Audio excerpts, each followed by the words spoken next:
let it roll then. Yeah. But all right. Are we live? No, we're live. I just made it live so people can hear the banter that goes on. Oh, nice. Yeah. Sweet. Just went live. We are not waiting in June. I'm sure it doesn't kick on. I don't think it will. Yeah. Right. The only thing that might kick on is more journey. Yeah, more journey. I need more journey. Like more cowbell. Actually, this feed will kick on. I think it should be on. What just happened? I don't know. You there, Jim? Yep. Yeah, I'm here. Something went. But I just lost it. Great. You just ting. Great photos with your daughter for the big night. Oh yes, absolutely. I just got messaged by Rick. Okay. Oh yeah, really? He asked me earlier if our last feedback show went live yet. Not yet. He thought he had missed it, and I said no. I think we're just a little slow getting it out this time.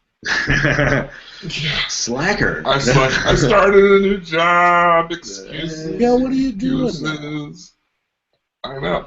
I'm working for a trucking bridge, right. And I make appointments for deliveries. Oh, okay. It sounds so easier than it is, but at the same time, it's not like the hardest thing in the world. But it pays a lot better than my last job. Oh. So. Does it pay as well as loot lessons? Probably not. Yeah, man, I know you're making a killing there with the loot lessons. And all that. Oh yeah. Like Thinking about retiring in about 8 years. Yeah. All your shirt's missing is a loot, and you just need a loot, and you'll be good to go.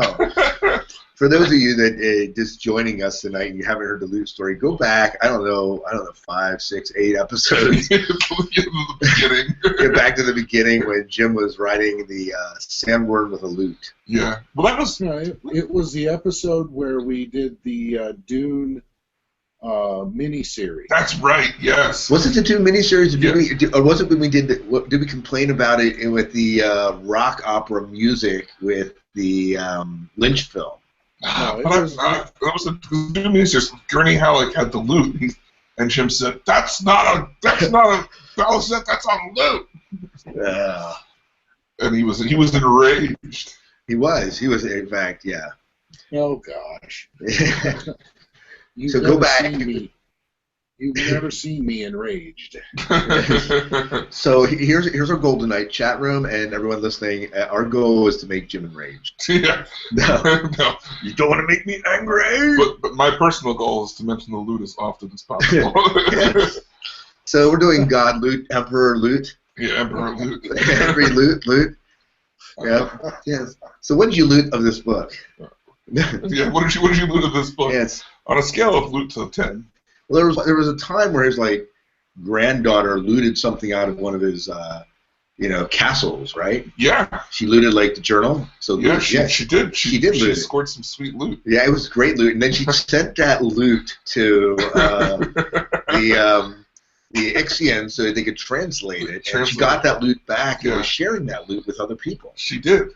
It was great loot. It was the best loot. It was the best loot. The secret loot. The secret loot. You're so full of crap. Can we get a confirmation from someone in the chat? Yeah, okay, they're laughing. Okay, just making sure we're coming through. Loot. Loot. Yeah. Well, loot to you. Yeah. So, Jim Loot Arrowwood, how are you doing tonight, man? Oh, I'm doing great. Good to hear, buddy. Yeah. Good to hear. Feels like it's been forever. It does. It hasn't been that long. No, we're on one course. The episodes are behind getting out, but we're on course. We are on course for recording. Very good. For what that's worth. Yeah. Show notes are totally off course, but we figured we'll just it'll be the same framework. Yeah. Okay. We're gonna wing it. Yeah, we'll be all right. Now, do we need to? Do you have the poll, the new poll? It's in the emails. It's in the emails. So you're gonna make me look at the emails? Yeah. Is that what you're saying? Yeah. It's your fault for having a computer. I can look at it too. No, I got it. I can do emails. I got it. Don't. On my phone. I'm all over it. I got it right in front of me now. I have the poll. I see what it is. I have the poll. Jim has a loot. This is a whole different show. Whoa, whole different show now. Which path would you choose? Paul's path, Leto's path, or Jim's loot path? Yeah. Well, that's the last poll. That's the last poll, yeah. Do we give a response in this show, or do we not do that in this? We do the response in the show and the new poll in the show. Okay. And then so they have a full. So it means month when it doesn't take me forever to put them out. All right, so let me pull up. Any of our posts will have it on. Yeah, good. All right. Children of Dune series. A lot of people in the chat room tonight. Nice healthy group. Yeah. It's good to see. Welcome, Joseph. Yeah. His first time joining us live. Yeah, always absolutely. Fun. That's awesome. Yeah, Joseph is someone I've been corresponding with over Facebook chat now for about a week and a half. He's a good Very guy. cool. Very, very cool. Cool. From North Carolina. Not too. Well, no, it's pretty far from me. Close to us. Yeah. We are really organized. Joe's coming on our serious organization. Actually, tonight we do have a format for the show. We're going to get started here in just a second here. And once we get rolling, we do have a format for it. We do have to look at our listener feedback a little bit. Yeah, we'll have to. And our break might be a little bit longer than the normal 5-10 minutes. Yeah, but normally, I and Scott get a lot of it together ahead of time. Just didn't happen. But it didn't come together. That's all right. All right. Are we? So we're not recording yet. We're not recording. And actually, no, I haven't started yet. So we could just hit record and then he just counts when we're not. Right? Yeah, that'll be right. fine. You got it? No, okay.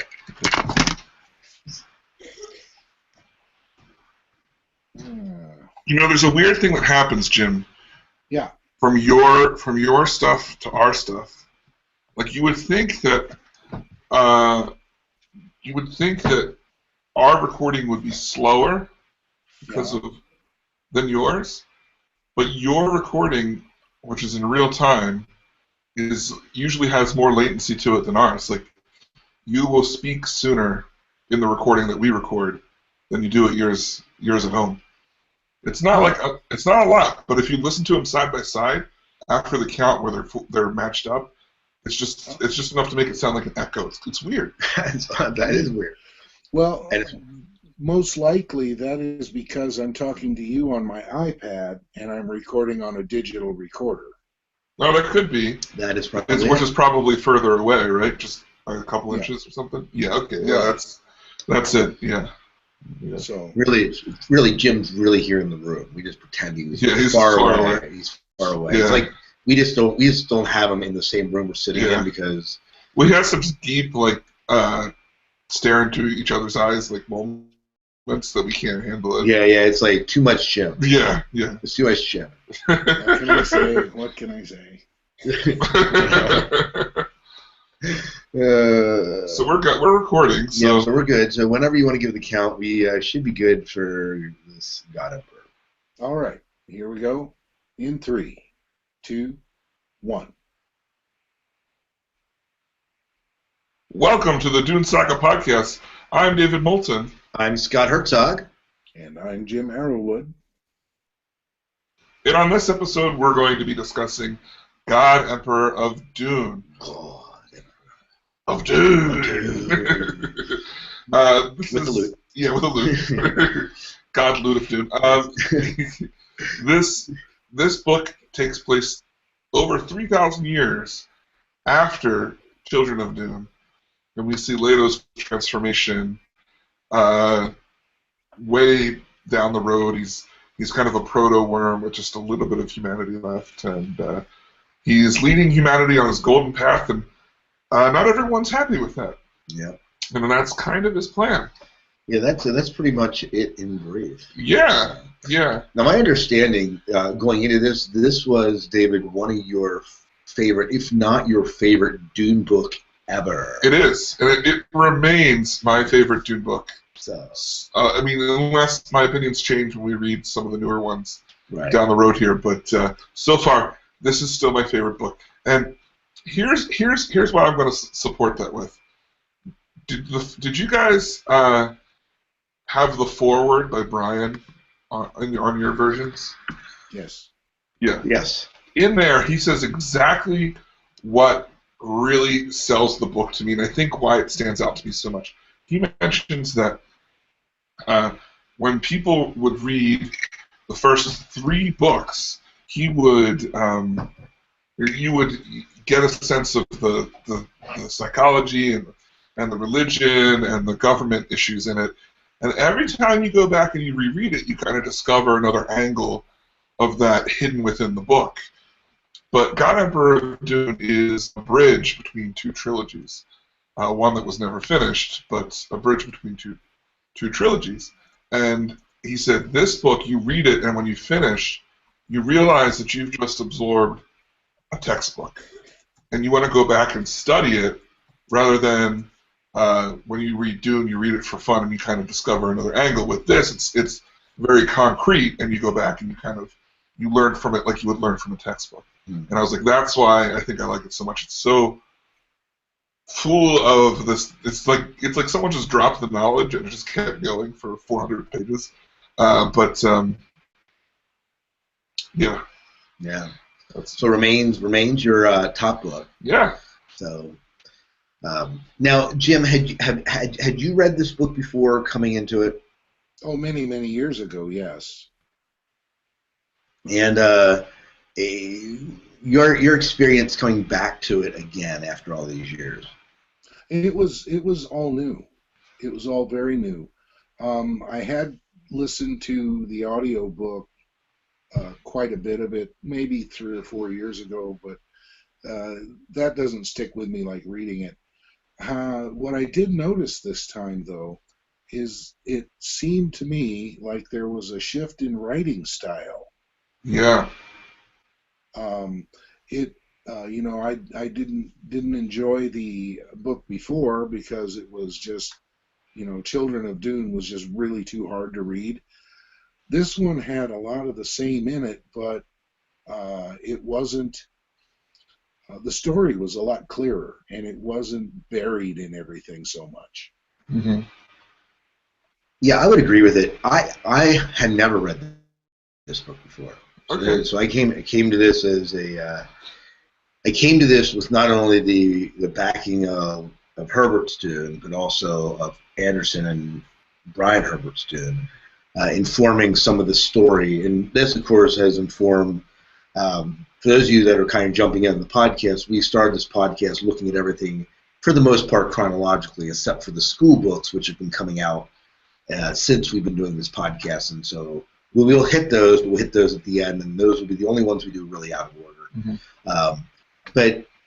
And so because we started at the beginning, I'm coming into this book with maybe a different knowledge of someone who had just read Dune Children and Dune Messiah. That being said, I've commented to my wife the one time that I listened to a lot of books running, either running outside. And not so much these past couple weeks. It's been freaking cold here, but I listened to a lot of these running outside, and I felt like I was listening to a philosophy book. There's a little bit. I like when I listen to stories to have some sort of plot driving it forward, and this did, but was also laden down with philosophy on government, religion, what people really want. It was the whole 9 yards. It was in a lot more conversational way. Yes. Yeah. Yes. In fact, that's the other thing I thought about as I was reading this book.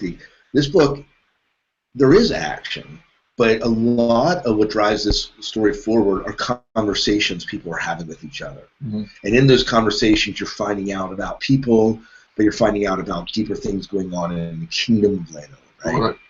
Right. And I debated for the longest time how I enjoyed this book. And when I got to the end, I realized when I would get to school, like I listened to it on the way to work as well, and I teach English for those of you who don't know, and I would get to school and I didn't want to stop listening. Mm. And that was a good indicator that book had kind of wrote me in by the end. Yeah. So. That's how I felt when I was reading. I was just like, I don't want to end, but I've been reading for a while now, and I'm not absorbing the information as deeply as I want to. Like, I have to stop. One thing that I picked up on this time through, because when I read it, I was originally a teenager, and it was a little bit different, having a more of a mature sense to it. But anyway, that I realized that this whole story takes place in like a month or two. Like, it's extremely short. Yeah. But it feels like it's over like a long length of time, because he kills the Duncan. He gets the new one later, like in a day or two, and then they go to that festival, which lasts like 10 days or something. Yeah. Majority of the book is at this festival, and then there is a short period after that of just leading to the wedding, which happens. He meets her there, and then they run into the wedding. So it's kind of an interesting way, like the way to think of it. Oh, this is 400 pages. Nothing really happens, and the reason people think nothing really happens is because it's such a short period of time. Right. I mean, when compared to Children of Dune or even Dune, yeah. We're spending a year or so in Dune, or is that not quite that long? I thought it was like more like. I want to say 2 years. Isn't it 3 or 4? Because what's her face? The sister. Alia. Alia is old enough to like walk around. She's old enough to like prick the. And she's warm, so there has to be it's a while. Yeah. Unless she came out of the womb walking, she did everything else coming out of the womb. So she's probably a toddler there. Yeah, instantly walking. Yeah. I don't think so. I don't envision it that way. But yeah. Yeah. So let's talk. I guess let's get into God Emperor a little bit. Let me tell you. Can I start off with something that bothered me? Yeah, let's do it. Didn't bother me about the book, but one of the struggles I had throughout the entire book, and I think maybe this was Herbert's intention, was I really struggled what to think of Leto. I wrestled with whether I liked him, whether he was really looking out for the best of humanity, or he was domineering over controlling, manipulative, which he was. And I mean, I really debated up to the end how I really felt about Leto II. What do you think? Jim, why don't you go first? I've got the answer, but why don't you go first? And I completely agree, Scott. I had the same feelings. I didn't like him at first. Well, let me go back to the mini-series. I liked him at the end of the mini-series. So when I started reading the book, I still liked him, and then I felt he was just really, really arrogant. I'm the greatest, I can see this, I can do that, and all this stuff, and I didn't like him very much. But as I got through the book and I started to realize that what he was doing was manipulating and getting things ready to be turned over to somebody else. The Golden Path needed to go to somebody else. Arrakis needed to go back to being Arrakis. And as he fell off the bridge, I found myself feeling very bad for him and very sorry for him for the way he died. Yeah, I was disappointed that he didn't become like the sandworm at the end. I mean, maybe the soundtrack. That's about it. Yeah. Well, and that was because of the sound. I agree with you. Sloughing off, and how else can you feel about a poor guy that if you pour a bucket of water on him, he just goes to pieces? Right. Yeah. A little bit of a Wicked Witch of the West syndrome. Yeah. Going on in here. I don't relate directly. I had the same feelings, but about Duncan. Like Leto, I always empathized with. I was always like, I get the struggle that he put himself in. He made this horrible choice and all these things he lost, and I guess I kind of saw him more through like Queen Norie's like point of view of just like all that he's given up, and he is like bitter. He's condescending because he's given so much, yet no one's capable of understanding what he's given. Not only that, no one cares what he's given because they just see him as this god. And there's been too much time has passed. That's like in the instance we live, it's impossible to see our impact on humanity in the great scheme of things. Right. And so someone who lives 3,000 years, what he's done and what he continues to do kind of loses its relevance because he's always there. He's like your mom and dad. They don't really respect you. You're much older, and suddenly you realize how much you owe to them. What they sacrificed for you to so it's a little bit like that. Did. Yeah.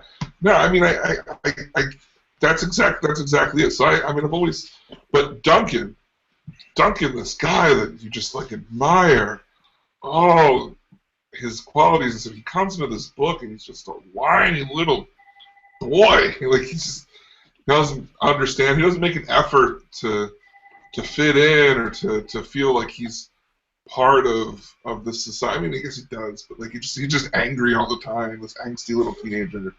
I don't know if it's supposed to be this foil for the way society is, but you really don't see how advanced the people are until towards the end when he like starts attacking the Mojadharma, or however you say it, the Mineo, and he just like dodges out of the way, and he's just like, you just know I'm not like humanity is better than you. I'll tell you what, I couldn't disagree more about Duncan. Really? And let me explain why.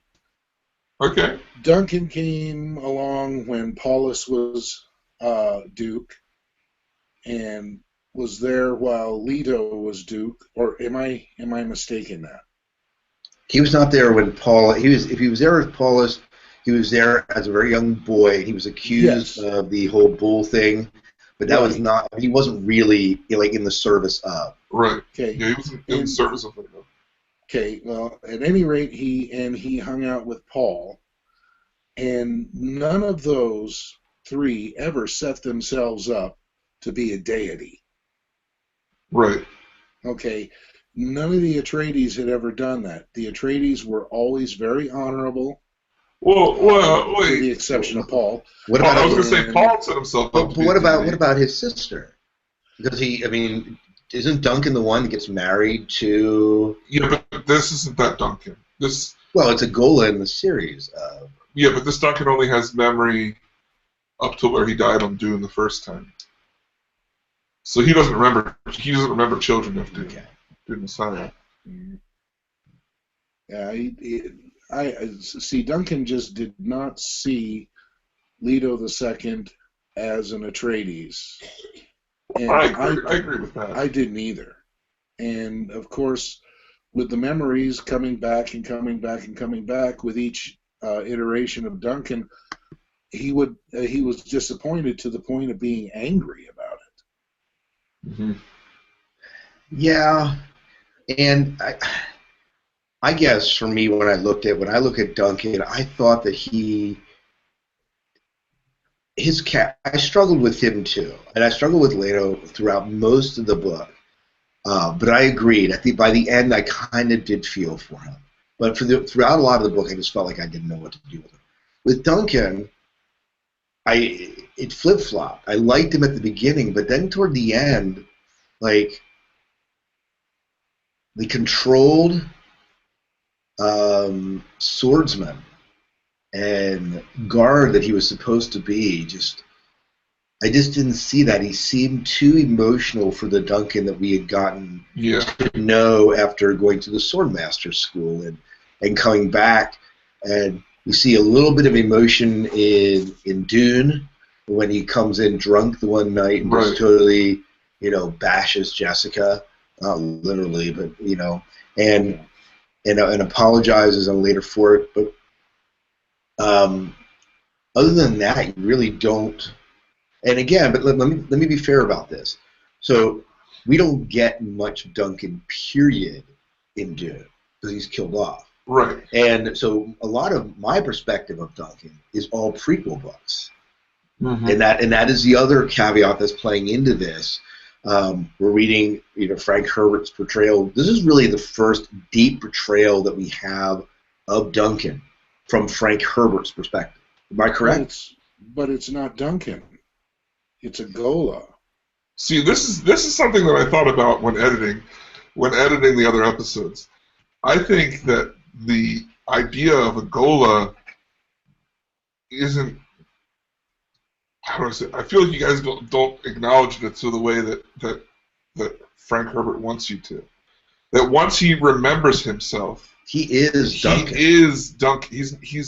He's a Gola, but he is Duncan. It's like, imagine you got hit on the head and had amnesia for 3 years, and you created this new persona of yourself because you didn't know who you were, and then one day you remember who you are. Well, you're going to go back to who you were from birth. You're not going to be this. You might be changed, but at your core, you're still the you were before you forgot your memories. Okay, so then the original Duncan was killed at Siege Tabor, Yeah. defending Jessica, and so where are these other 3,500 years worth of memories coming from? Well, He doesn't have those. he doesn't really have those. I mean, Exactly. right. So his memories pick up from his last memory of dying there at Siege Tabor, yeah. Yeah, he wakes up, and it's how many thousands of years later, and Right. here's this guy who's set himself up as not only an emperor, but as the god emperor of the universe. There's Right. nothing he recognizes anywhere anymore. I think that would tend to throw a person a little bit off. Well, I agree. no argument that he's a fish out of water. I mean, it's like it's basically the equivalent of me moving myself to Italy and saying, okay, here's my new life. Despite the little that I know of Italy, it's gonna be I'll be in for a rude awakening with cultural laws, customs, and everything. Right. And this is him, and there's no doubt. Still, for Duncan, he has been thrown into so many new situations as a sword master. You'd think he'd be able to handle this, at least to some degree. Yeah. There's no that's callback to his swordmaster history here. No. I mean, it's something they bring up in Dune, and they bring up in Dune Well, Saga, there's a little bit of callback to it, only in that he's supposed to be an excellent marksman, and when he goes into that fight with Mineo and then loses profusely, and they pay homage to it, but say that they've advanced way beyond the swordmaster, so it doesn't even matter. Swordmaster doesn't even matter. Yeah. And he is struggling because they aren't allowing him to use those skills anymore. Right. So there is kind of that harkening back. I mean, as far as I completely agree that he doesn't see Leto as an Atreides, and I think that's the whole point of the book, is him coming to terms with the fact that Leto's not only no longer human, but he's no longer what he considers Atreides, and that Siona, or the girl. Yeah, you're gonna ask me that. I knew that. Kim? The girl's name? The girl's name. So I want to say I keep thinking Butlerian Jihad, but I said it's Siona. Siona, thank you. That Siona is more of the classical Atreides. And I think that part of that is because he sees the rebel in her. I like the exchange between Leto and him, and Leto's saying like the Atreides were meant, like they have this rebel blood in them, and Duncan starts to say that he's never been a rebel. He's like, I'm sorry, who did you help overthrow the Emperor? Or like, who did you help, that kind of stuff. So Yeah. I hope that was... Well, and let's not forget the other thing that Duncan was really upset about, and that is when he discovered that he was going to be breeding stock. Yeah. Oh, yeah. Yeah. So in other words, he was supposedly not going to have any choice in the matter. Plus, being constantly chased by fish speakers all the time, Yeah. I can understand why he's a mess. Yeah. He surprisingly freaks out at the end. one, the book gets oddly sexual right at the end, and two, Right. Duncan focuses on it so much it's weird. Like Right. he goes to confront Mineo and he sees the lesbianism and he just like they just don't drop that for a chapter or two. Right. It's just like a constant thing that keep harking back to it being a problem. Even him climbing the wall there at the end. Yeah, and then that happens. And you're like, whoa, where did this come from? Herbert typically doesn't spend a lot of time in this stuff, but this became a part of this. Yeah. I mean, there was the talk between Leto and Hui, but that wasn't like these things, you know what I mean? It wasn't explicit, but compared to the rest of the book, it was more. Right, yeah. right. So.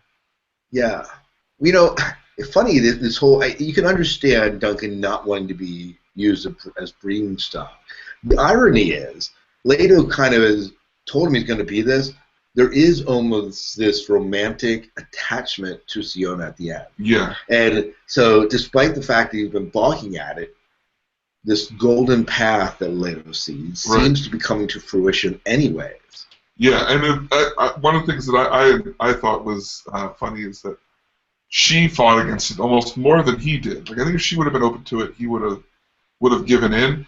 But she says in one of the last lines of the book, she says, "Leto will take some coaching, and maybe there'll be love eventually." Like she's already like, we need to breed to keep things going, and maybe he'll love me eventually. Right. So. Yeah, it's interesting, Jim. That I'm just gonna do a little bit of crossover here. Jim, we're talking about the whole breeding of Duncan and Siona, and I just got off of watching a Babylon 5 episode in season 2 where they're talking about breeding the psychics, and the problems there, and the fact that there's psychics there. What do they call the psychics there? Are they called the psychics? Well, they're the now I got to shift gears. The Psycor? Yeah, yes. So Psycor, right? So Psycor is so they're forcing them to breed against their will, and so some people are escaping. There's this whole rebel underground, like to help these people, like the Underground Railroad, to help them escape to Babylon 5. So that's the episode I was at, and then when we talked about this is like very similar. I mean, forcing them to breed, and other Duncans have been forced to breed. He sees his stock running around. Yeah. Sees Jessica Facsimile also running around, and this is all kind of waking him out a little bit. Right. Yeah. So Joseph chimed in the chat room. He says, "See, the whole thing about the Golas, the way I understand it, the Gola couldn't remember the person the Gola is made from. So when Duncan's Gola starts recalling the original Duncan, that can be for some reason." Yeah. The original Duncan that DNA can for some reason. Yeah. Screen's a bit far away. But I think that he's right. Duncan was the first Gola to remember. I don't think we're done with that idea. I'll say that. So we're going to see that in future books? Yeah. It's not just Duncan. Yeah. Duncan was the first one they figured out how to do it with, through the immense emotional pain of having to choose between killing Paul and not killing Paul. There was one reference. So Leto at one point withdraws and is going down a trip down memory lane about all people he could go visit, and there's one place that he begins to visit, and he begins to describe this lady, and I said. And I knew it before he said it. Norma Senba! We brought Norma Senba back in! And I just remember loving Norma Senba in the Brian Herbert and Kevin J. Anderson books. And so the fact that we get mention of her was just freaking awesome. Yeah, and how she created the ships. Yep. Another thing that I thought was interesting, similar type thing, is when Siona's doing her journey, he mentions, see the golden path, and see what could have been, and then he's like, "Do you see the machines? Do you see how they came for us?" Alluding to that, the machines came back, or would have come back, whether they were created by us or like Omnius somehow or something. But I thought that was really cool, a cool look. Yeah, I'm still waiting for a throwback to that story. I'm sure we'll do it. We don't know what they're doing on Ix though. That's true. We get hit. Well, they have the no room. They've created the no room. We had to throw back to that. Which I was trying to remember and I couldn't. What novel did the no room appear in? Because I remember it had to be one of the house books. It was was it one of the? It was one of the house books. Was it? It was. I think it was House Harkonnen because the Baron destroys it without knowing what it is. Because he has the no ship. Right. And the no ship, yes, that's right. Yeah. Well, see, now my understanding is that on Ix they are working on a machine that will replace the navigators. Yeah. Well, they also created the no room as well. So there was two things. They're working on the machine, but they're probably working on it in the no room. Now, if they're working on this machine to replace navigators, it's going to have to be built as a thinking machine as the navigators were. Right. So we're already going against the tenets of the Butlerian Jihad. Yeah. Well, and Leto has been kind of skirting that anyway. Yeah. But you also notice at the very end of the book, there's a lot of information in the part that's not a chapter. That's at the very last thing you read is like a report from the Bene Gesserit, and in it she mentions not only that they have this technology from Ix that helps. I think she says something like it helps navigators. I don't know what that. You don't know if that means like they don't need spice or whatever. And then she mentions how the spice from the worms is insignificant compared to the fact that they already have a substitute from the Telexu tanks, and so that somewhere along the Amal thing has come to fruition from the Telexu. Yeah. So what that says to me is the machines are coming back. Well, and it gives them an excuse in the future to not have to deal with Dune. Yes. And I've heard rumors about what happens to Dune. Ooh, yeah, so. rumors. Well, there is no more spice. The worms are gone. The planet is green except for that area that Leto II lives in. Yeah. We do have some sand trout. But now that he's died, it'll turn back into the desert planet. Okay. And we do have some sand trout that are running around, right? Because of that. Because of Leto. Yeah, and for whatever reason, the sand trout are more animal, he said, because he's part of them. Right. So they'll last longer, I don't know. But they also contain part of him. Right. Yeah. Well, the next generation of worms, I think he says right in the book, are going to be able to think. Yeah. That's it. They'll become sentient because of what they take from him. Right. Yeah, they'll be more intelligent. Yeah. Than just these. So what this brings to mind for me is, why in the hell did they want to terraform Arrakis in the first place? Well, I think at the end of Children of Dune, it's inevitable. Like they've already gone to the point where they can't stop it. Right. And that's why he's destroying the water, because he just wants to slow it down. Well, now let's go back. We got to go back to what is it? Who is Leto Kynes' father? Leto Kynes' father. Pardo. So Pardo Kynes, he was a terraformer. I mean he had worked on what was it, Seleucus Secundus, to kind of begin to terraform that planet. Right. And so when he got to Dune, he saw evidence that Dune had once been a green planet and believed it could be a green planet again. And he began the process because, I mean, that's what he felt called to. Yeah. And with no malicious motivation, no golden path that he saw, he just said, this is what needs to be done. He saw the Fremen wanted it. Yeah, the Fremen, I mean, there's no doubt, the Fremen, as they were described earlier on, were very old,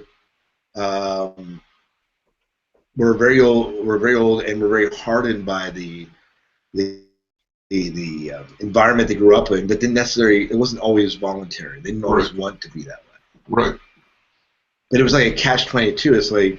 It's like us. Like there's times where technology is wonderful, but there's times that you just really want to just Get away. get rid of all the technology that we have. Right. And it's like a catch-22. So they want the greenness, but when they get the greenness and the water and everything, they lose who they are, kind of in part of it. They become spoiled. So this becomes like, so this is kind of a metaphor for our current society. The stakes are a lot higher than that, though. The stakes are way higher than that, because not only do you lose a way of life, but you lose the ability to travel through space. Yeah, but what we see with Leto is he has weaned, I think that's part of the Golden Path, is he weans humanity off of space travel and off of spice.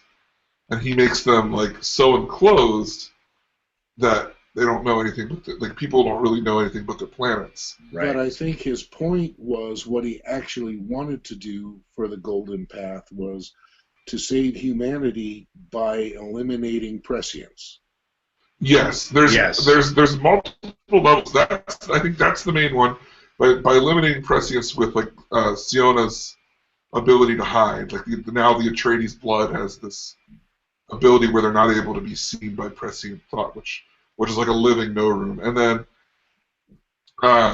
beyond that, he talks about compressing humanity to the point that when he dies, everyone will want. Like he says that society had become complacent with what it was and it wasn't growing, but people are going to want to be to leave their planet so much because they've never been able to, that when he dies, humanity will scatter further than it ever had been before, causing enough diversity that the human race will continue on. So it's like shaking a soda bottle and it's releasing the cap then afterward. Right.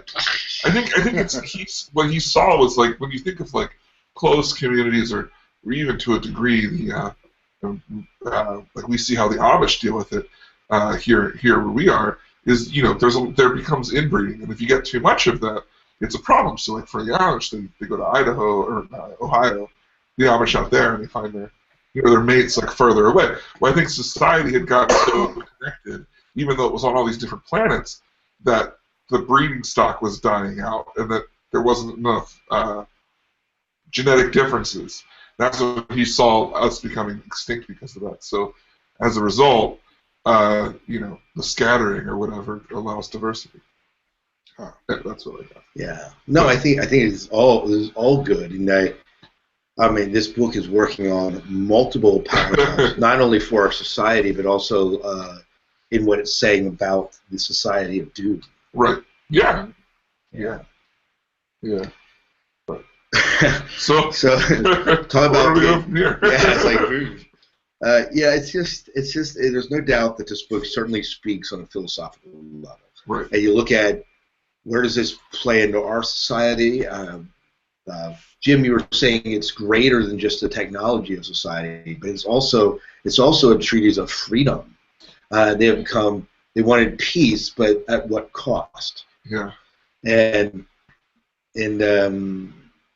there's something in there that we just and then the tendency to bring people in that are rebellious, and the way he kind of culled them in is kind of interesting too. Yeah. I just say the first time I read this book, something that I don't think, unless you read it recently, like you can really relate to, is I read this book right before my father passed away. So my father passed away like a week or a week and a half before 9/11, something like that. So I read this book and I had all these ideas and thoughts of like government, and religion, or whatever. And I grew up in a tight-knit like religious background, and then I went to a religious school and everything, and then. So my father passed away, and I was numb, and I still had all these thoughts. And then 9/11 happened, and to me, it just opened all these doors of seeing mass manipulation at every turn, and just the way that the crowds, like society's thoughts and patterns, were being pushed one way or another by different groups, the government or the news or whatever, and just kind of seeing and. As much as it's hard to say, like that it was, I felt emotionally detached from the whole situation, but I don't regret having this outlook at the time. I think it was very eye-opening for me as a person. So anyway. Yeah. What do you guys think of the fish speakers? We have to talk about them because they're kind of this. I envision them as kind of this new evolution of humanity. How so? Well, fish speakers. Why are they called fish speakers? Well, he says it's because the first priestess pretended to speak to the fish to get wisdom. That's why he calls them fish speakers. Yeah. It's his own joke. Right. Yeah. It's interesting, and the idea of an all-female army is interesting. I mean, it's a lot of, I think, good ideas, I guess, in that. Like, I understand where he's coming about being a woman. I mean, but I get like what he's saying there, making society the child of the army or whatever. Right. Yeah. Well, and one of the reasons that the women were the army is because they did not fight amongst themselves for who was in the hierarchy, who was supposed to be in charge, and who wasn't. They would just get orders and go do their job and come back. And they didn't expect any rewards for that. They just had a job to do, and they did it. Yeah, I mean, I agree. That's exactly it. I mean, yeah, it was the whole views, and then not only that, it's when they became restless, they didn't take it out on society. Yeah, That's it was a lack of ego, I think, that Leto explained. Yeah, was the reason for it. Right. Yeah. Let's talk about Maneo. Yeah. Yeah. What are your opinions on this guy?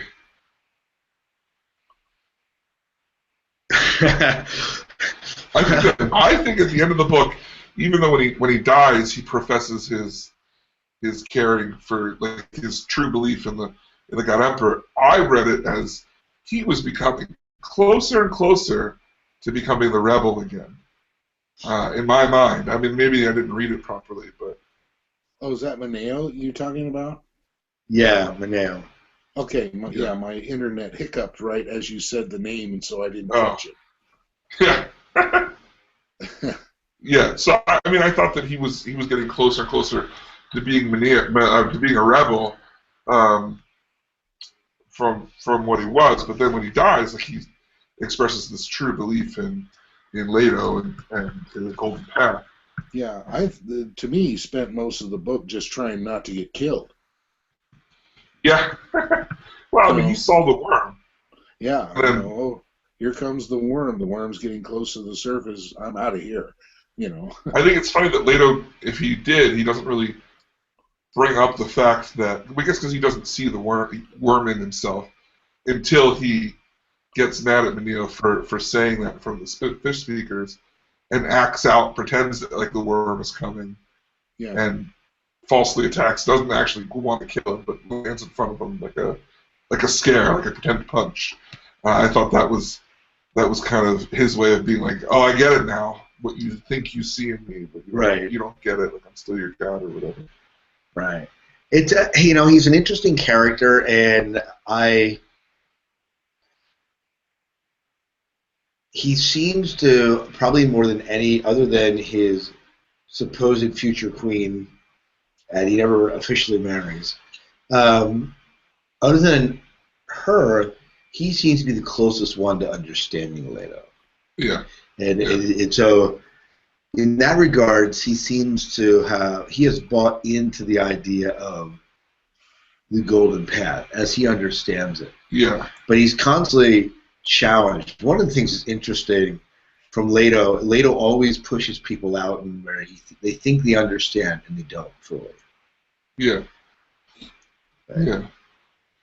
Yeah. Just oddly to hark back to Leto for a second, when he's testing Siona, that's when, in my mind, you see a lot of drawings on DeviantArt and whatever.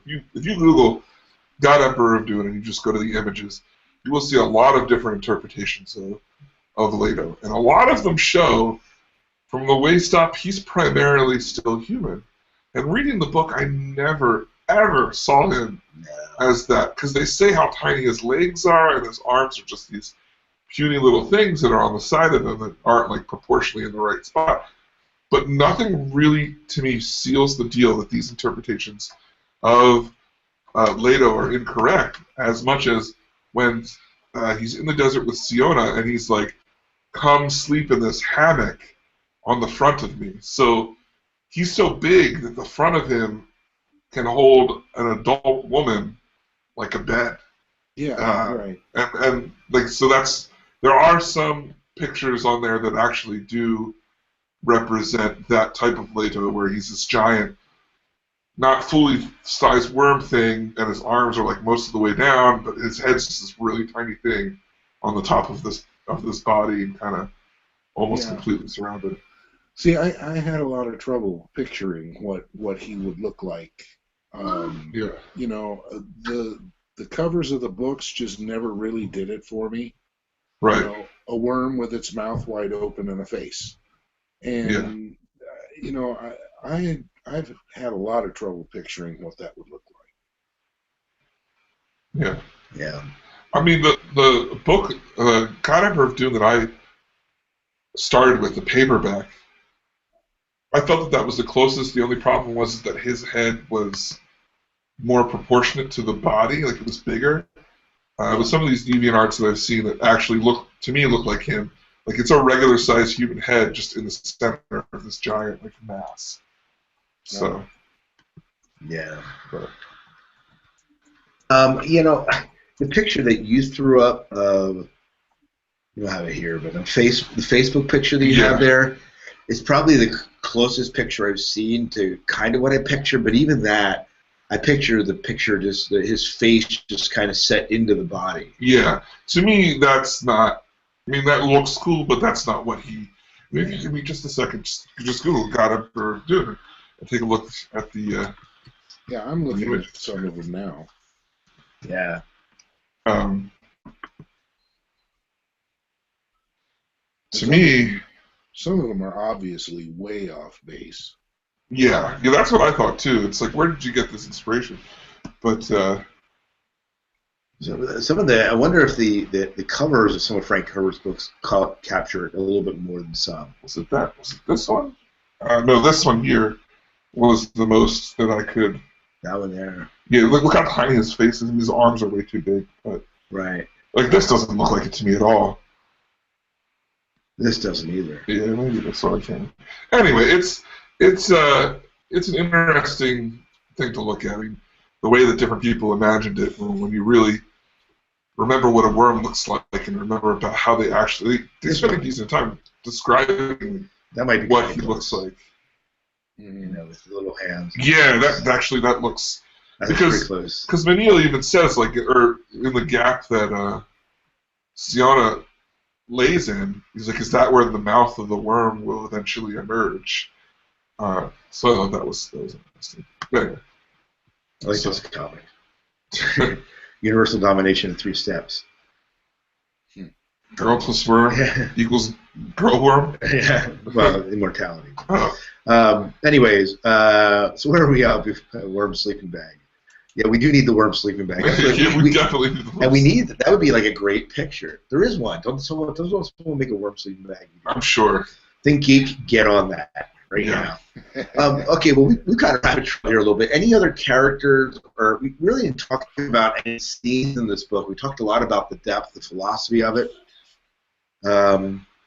Yeah, I mean, it's so hard to dive into just the philosophy. There's so much. I know. Okay, so if you could pick one thing that this book tries to teach you, to talk about, just that you enjoyed, what would it be? Are we going into quotes now? Because that's kind of what's going to capture for me. Like, maybe we should just go into quotes. I think we should, because we're gonna capture philosophy, and we kind of talked about central characters. Yeah, there really aren't very many others. But like I said, this book takes place in like a couple of months or weeks or something. It's not a lot of characters going on.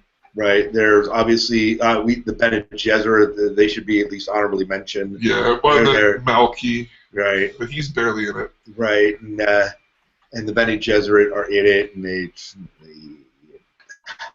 there's just so much. But is there anything else we should talk about before we do quotes, Jim? What do you think? No, nothing on my mind. All right. So let's go into some quotes here and maybe delve into it. And Jim, why don't you start us off with a quote? Okay, I just have one anyway. It's about halfway through the book. Leto and Duncan are talking, and Leto says, it says here, Leto smiled. Duncan, have I not told you that when you think you know something, that it is a most perfect barrier against learning? Yeah. And isn't that true? Oh, gosh. I run into it every day. It's like I said, teenagers, right? But let's take even myself as a teacher. I run up saying, okay, this is the way I understand to teach something. If I don't go into it each year saying, can I do this better, I limit myself how I can more effectively learn how to teach. Yeah. Well, here's a prime example in my teaching career that happened. There was a trumpet player who was working on a solo. A month before our big contest, we went to a smaller contest, and she got a superior rating from the judge. So a month later, she didn't practice for a month. Okay? Oh, yeah. And when she went in to the big contest and got a good rating rather than superior, she was really angry. Mm-hmm. She was angry at me, she was angry at the judge, but she's the one that didn't practice. But she said, why did I need to practice? I got a superior at the last contest. Yeah. Kid logic. Yeah. Yeah, very, very true. But I think that's probably a great lesson to just remember in our lives. Period. Yeah. So. Yeah. How about you, David? I've got two. Both of them are from the Stolen Journals, of course. Some say I have no conscience. How fake they are, even to themselves. I am the only conscience which has ever existed.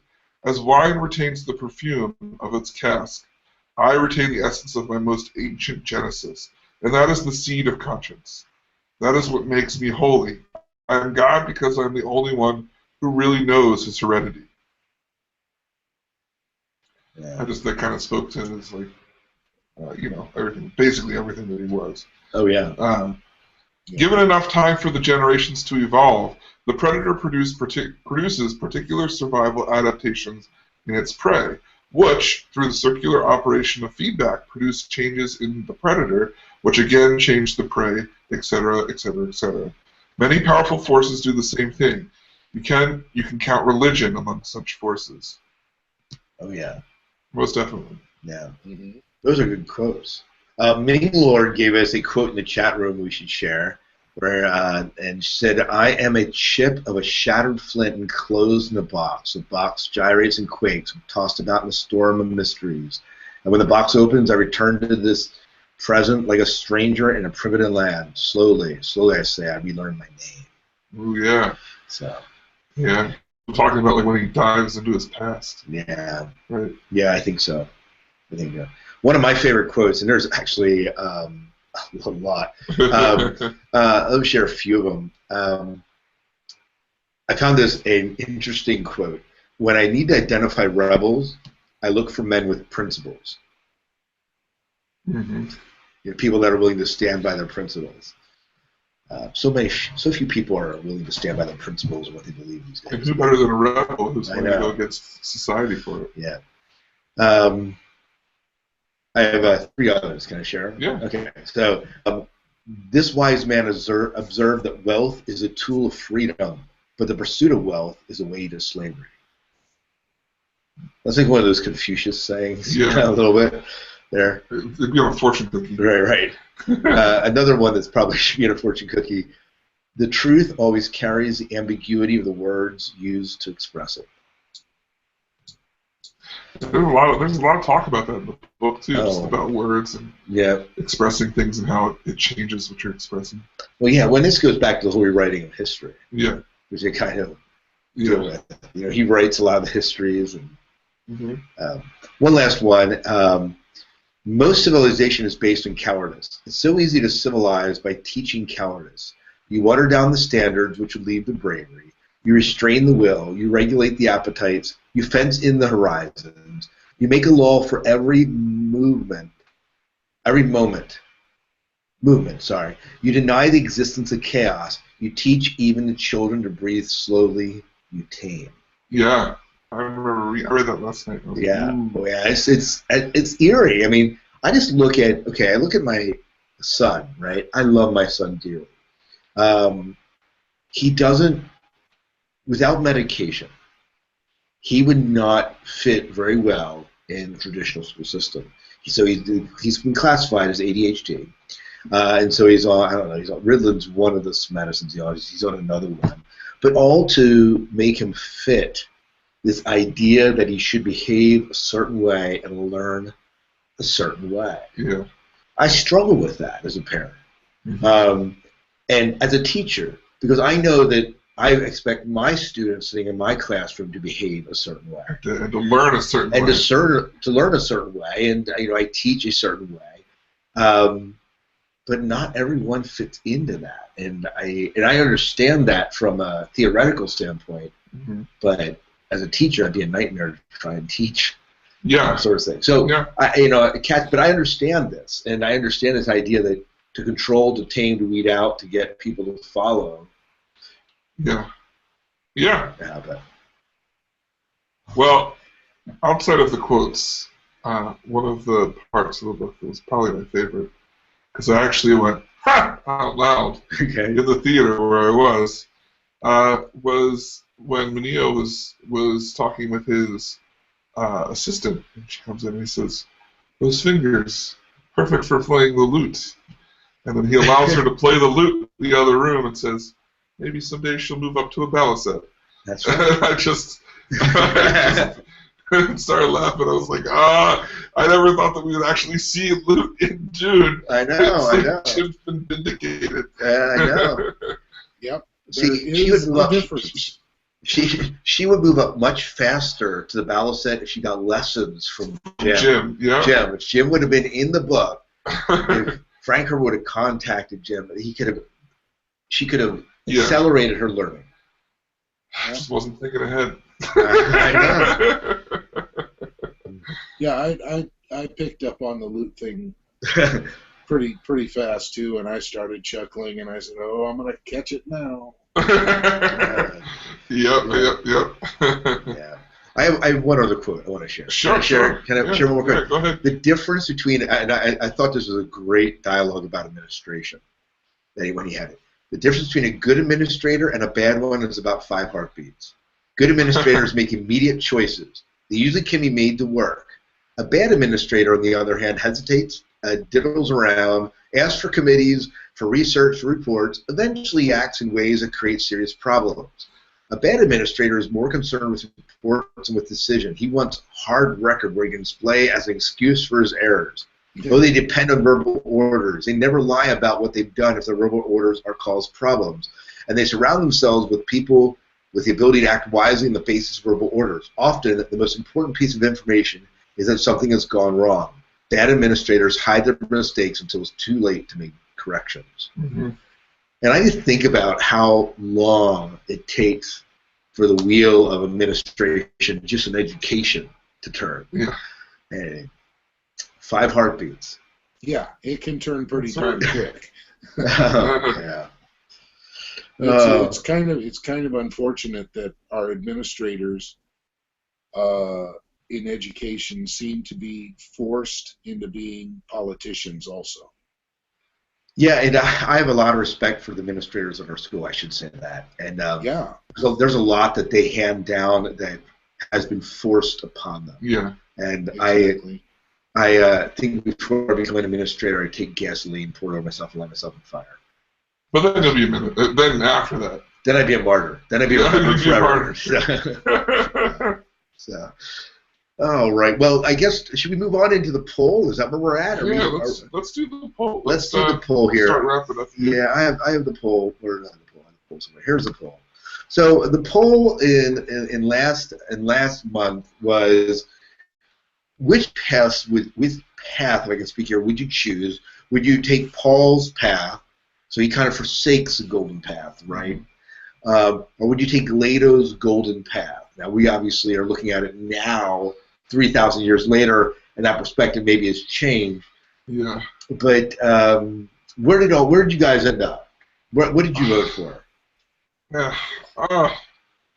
It's so hard because I would like to say I would take Leto's path. I mean, if that was my choice when I took the poll. Yeah, I did Leto's. But then when you really think about all that he sacrificed, all the like the strength that took from him personally to just live that long. Man, Muad'Dib might have had the right choice, but well, I guess the question is, would you be willing to follow it or lead it? Because those are very different. Oh yeah, that's true. Very different things. Jim, how about you? Isn't there a third choice? No, not for this poll. And I am the same thing with David. I would not want to be as despotic as Paul became, or disconnected maybe as Paul was. But knowing what's going to happen, when it's going to happen, how it's going to happen, I wouldn't really want that path either, but I think if I have to choose between one of the two, I would have to go with Leto's path also. Yeah. Well, I guess we should say that the Leto's path did win by a few votes. Okay. So. All right. So I just got out of the percentages of it, but it won by I think it was 3 or 4 votes. Yeah. And was up. So it was a close race, but more people picked Leto's path. Okay. Yeah. So we have a poll for next month? We do have a poll for the next month, and Roland, of course, sent that in. Roland was in the chat room. I don't know if he's still there. He's a little bit quiet tonight. If he is, and as we mentioned here, when we do these, we record live, and there's a chat room that kind of follows along with us at dunesagapodcast.com/live. So the poll for this upcoming month is this, and let me just read as a little bit of a preface for it. He says, I didn't realize how many actors changed between the 2 miniseries. This made the list longer than I thought it'd be. I tried to pick out the ones I thought were important, but if you see any notable omissions, please add them. Also, if you feel any of the ones I listed are insignificant enough to remove, feel free to remove them. So did we do this poll before? We didn't do this poll before, did we? This is Which is your favorite actor-character combination from Dune and the Children of Dune miniseries? Did we do that one before? We did one that was like a combination. I think that this is February 3rd, so I assume it's a current. I thought it was the actor and the actor. Yeah, we did the actor and character from the '84 Dune. Okay. Yeah. All right. Yeah. So, all right. So let's go ahead and what's your favorite actor-character combination from the Dune and Children of Dune miniseries? So here's a list, and I'll just read down through the list, and maybe slightly altered by the time it gets up onto the poll, but it'll be close. Alec Newman as Paul Atreides, William Hurt as Duke Leto Atreides, Susan Sarandon as Princess Wensika Carino, James McAvoy as Leto Atreides II, Sakia Reeves as Lady Jessica, the Dune miniseries, Alice Kring as Lady Jessica, Children of Dune miniseries. So we have 2 different ones there. Barbara Ketova as Cheney, Uwe, I'm going to mispronounce his name, Ushanek as Stilgar in the Dune miniseries, Stephen Burkoff as Stilgar in Children of Dune miniseries, Giancarlo Gianni as Padishah Emperor Saddam Carino IV, Julie Cox as Princess Irulan, Zuzana Gisorova I just totally botched that name, so look it up. It'll be there. As Reverend Mother Gaius Helen Mahayam. Daniela Amavia as Aaliyah Atreides, Children of Dune miniseries. P.H. Morady as Gurney Halleck. James Watson as Duncan Idaho, Dune miniseries. Edward Atherton as Duncan Idaho, Children of Dune miniseries. Jessica Brooks as Ghanima Atreides. Ian McNeice as Baron Vladimir Harkonnen. Lazo Kish as Glossu Raban. Matt Kessler as Fade Routha. And Jonathan Braun as Faradin Carino. Faradin. Faradin. So those are totally my butchering of names here, but so this is a list here, and we'll see how it goes. Welcome, Bridge Rethgar. He trode the Pauls. So, I'm not going to hire you to be a translator. Yeah, please don't ask me to read like stuff out loud on the spot if there's tons of names in it, because I will do terrible at it. Anyways, yeah. So that is our poll for this next month. So you can join us and look for that poll popping up on one of the episodes after our listener feedback episode that's out. Right, which will happen. So, so that pretty much brings us to the end. Yep, it should. We're skirting a little bit over an hour here. Whoa. What about our ratings, guys? Oh, we didn't give a rating. Oh, my gosh. Oh, we forgot the ratings. Oh, my God. Oh, yeah. So Jim, he's a teacher. He wants to rate everything. So, Jim, why don't you start since you brought it up? Okay, I will. And I really, really like this book. I'm giving it a 4.5 because 4.5. 4.5. Yeah, because it just had a little of everything in it. Stuff to think about, a good story, some pretty fast action a lot of the time. It just had a lot of really good stuff in it. Yeah.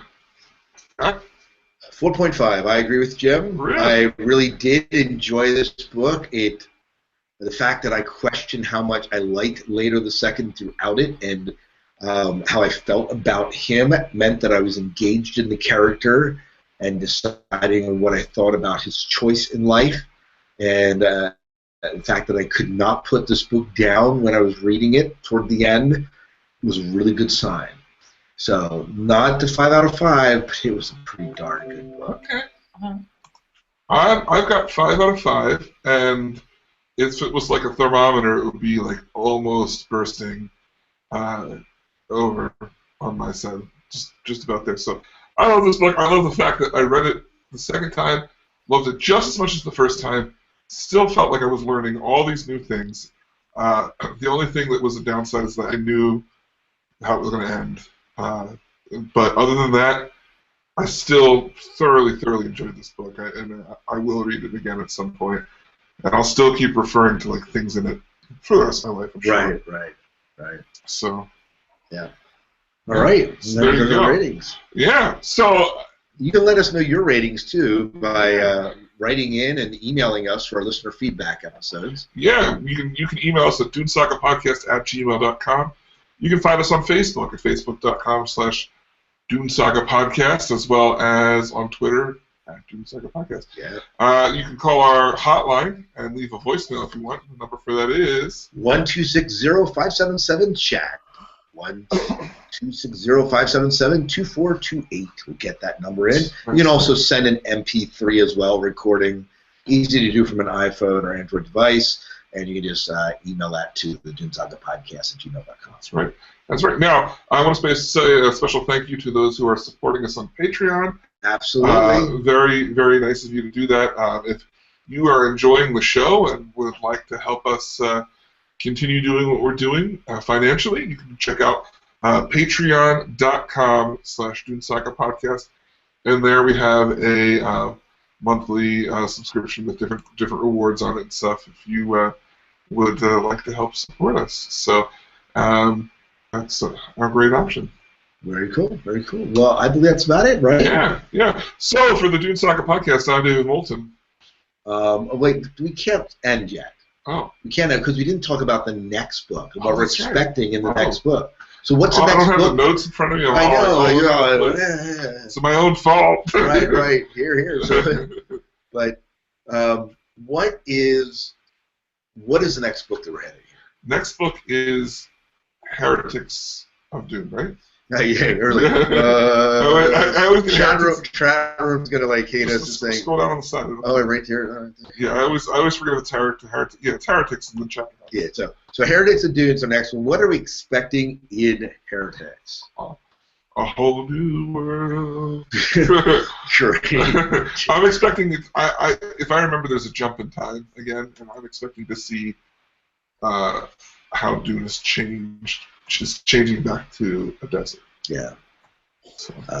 You said it's a bridge, so I'm expecting it to be a bridge between the two worlds. So. Yeah. How about Jim? Any thoughts from you? Gosh, Heretics. Well, I would imagine there's going to be some heretical activity. What? That's deep. No, actually, I don't know. Just probably see what comes between Duncan and Siona and what is built on that. Yeah, I'm just looking for the. There's 10,000 years between the books. Right. I'm just looking for like now that since humanity's evolved, like creatures have evolved, there to be like big hairy ticks running around. I think it's great. Yeah. No. Thanks, Rick in the chat room. Just reminded the 10,000 years is the. Yeah. Is the so if there are 10,000 years, I imagine everything will have started all over again, and there will be more wars and more killing and that kind of stuff. Yeah, it'll be interesting to see how the Atreides bloodline changes things and stuff. So, have you read the book, Jim? Have you read Heretics? Again, many years ago, and I remember absolutely nothing about it. I can't remember. I can never remember if you read all of them or if you stopped at God Emperor. No, I did. I know that you stopped at Children. I stopped at Children. No, I did read up through Chapter House. I had never ever read any of the Brian and Kevin books prior to doing this show, but I had read all of Frank Herbert's books. Yeah. Okay. Yeah. Well, that takes us to the end. Am I right this time? I think so. Am I right this time? Okay. All right. So, for the Dune Saga podcast, I'm David Moulton. I'm Scott Herzog. And I'm Jim Arrowwood. And May Shai Halud clear the path before. Oh my gosh. You gonna let Jim do that? Oh, yeah, Jim, say your name and do it again. Do you want me to say the tagline? Yeah. Okay. And I'm Jim Arrowwood, and may Shai Halud clear the path before you. Excellent. All right. Well, I was distracted, but that button's not there anymore. It's not. Did you remove it? Because it's the Patreon button instead. Scroll up. Mm-hmm.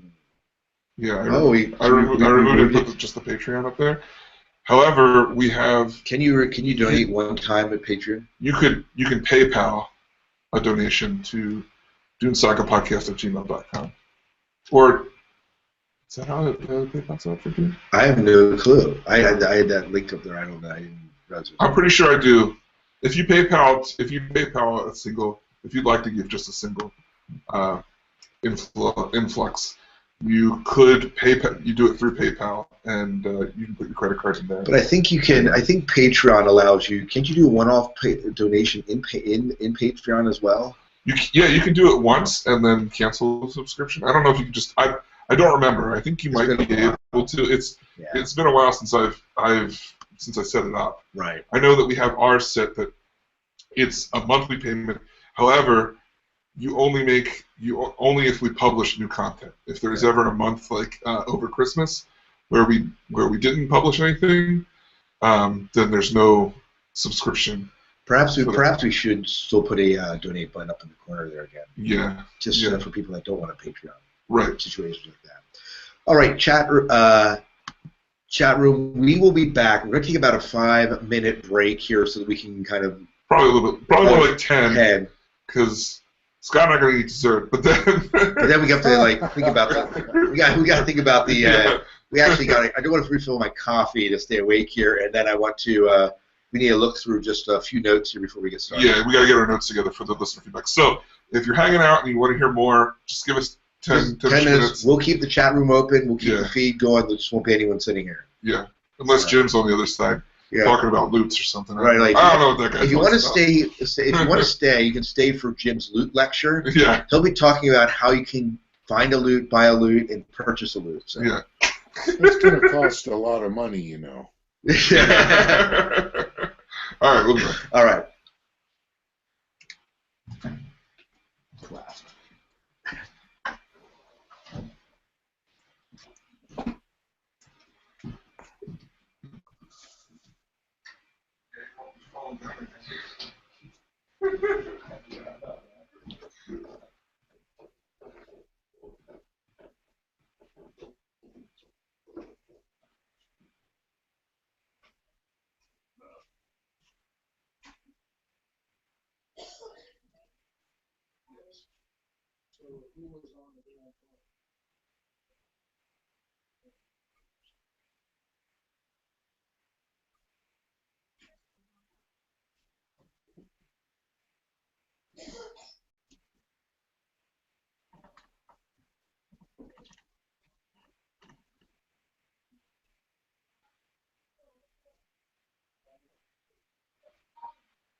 Work.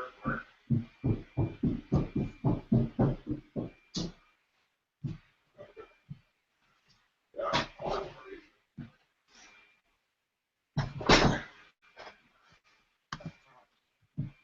Oh, good. Jim's not here yet. We can talk about it. Just kidding. Oh.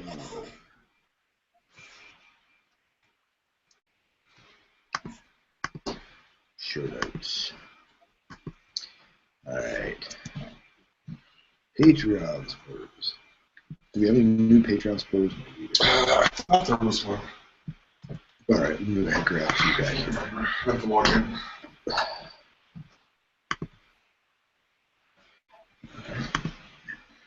I know that we got Facebook messages. Yep. The Chone Company retweeted us, so that's good. I always love that. Yeah. All right. What's this all about? Your mom. Come on, Geico. I don't need to know how to avoid road rage. What do you mean? I don't know how to. What are you implying? Jim there. No, he's not. There's a dog fight going on.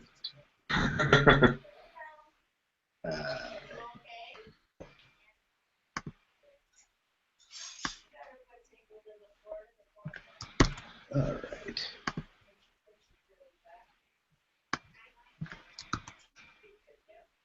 All right, and you don't have. I'll let you look at my computer unless you have the notes up. I can bring them up.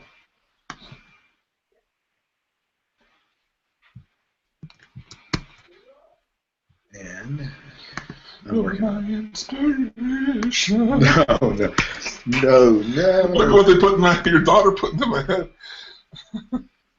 I want to hold you near me.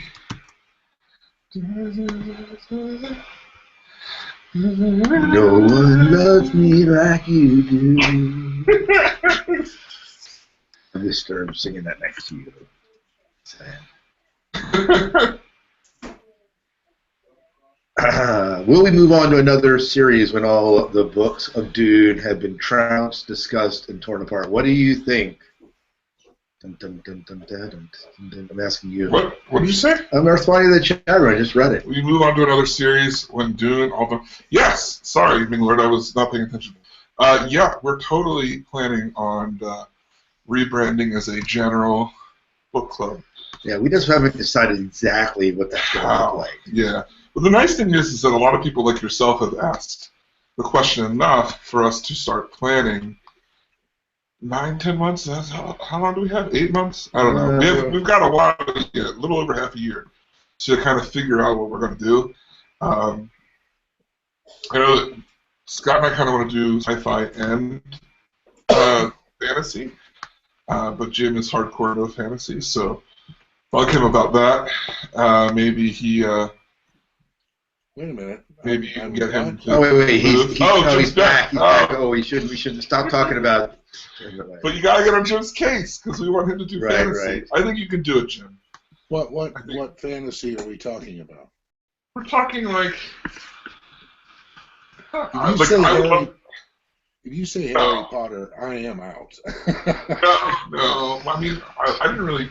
The Harry Potter books or whatever. How about 50 Shades of Grey? 50 Shades of Grey is fantasy. We can do that. There's 3 of those books, Jim. Yeah, not that long. You can handle a 3-book series. Yeah. I'm thinking more like, I want to read the Sword of Truth series. I'd like to read Aragon, hypothetically Game of Thrones. I know you're into like totally into Tolkien. If that opportunity arose, even C.S. Lewis, if we decided to go that. But it's not like every month would be fantasy. We switch off and on. We've got eight months to talk about it.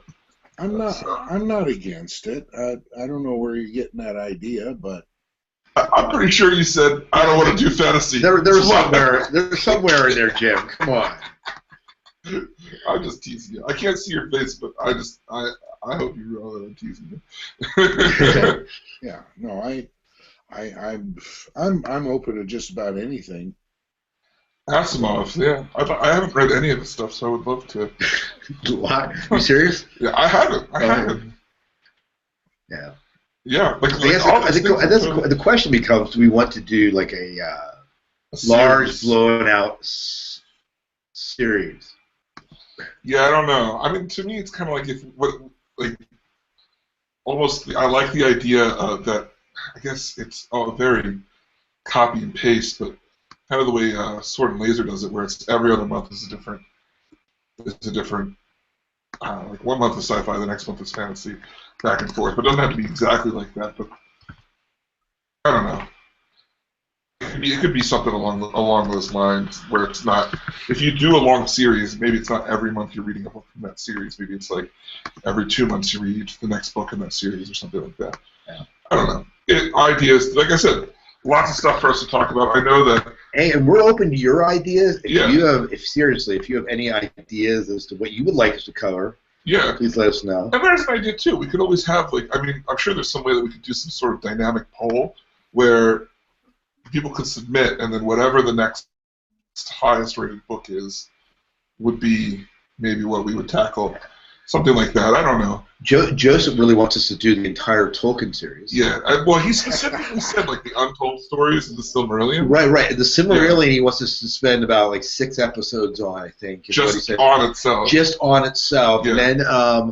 And then he wants us to break the 3-book series into like a 6 podcast discussion. Yeah. And so, Joseph, thank you. That would be thanks, great. Joseph. Yeah. We appreciate that. We're glad that you love Tolkien as much as we do. Right. We didn't stop the recording at all. No, it's still recording. We probably should. How much space is on there? I probably should flip out a card. Okay, yeah, let's do that before we get started here. Before we get started. You said we had comments here. I'm not finding comments. Am I missing it somewhere? They sent us messages. Oh. Up top. Well, first off, if you scroll down here, these are our. Well, not you don't want to click on him. You want to click. Maybe you do want to click on him. But yeah, these are the things that they've said. Oh, we do have some. Yeah, Jim saw us. We got that. Sims, and then when you go back and you scroll to the top. And that was Paul, right? Yeah, there's a message center, and some people sent us messages. Okay. I don't think there was much action on Twitter. It wasn't that I saw. I did briefly check it. I don't think there was much action over this time. There's not much action going on. Did we get in? We may have gotten 1 or 2 comments on the actual website. I know we got about 300 spam messages that I had to go through, but there may have been a couple on there. All right, where is the feedback? Scott's working on it. I'm just working. It's the same feedback that we've had. Yeah, 746 it says. Okay. I'm not sure what it says. Oh, there you popped in. So you're in the right area here. I like the way you're thinking, Mark.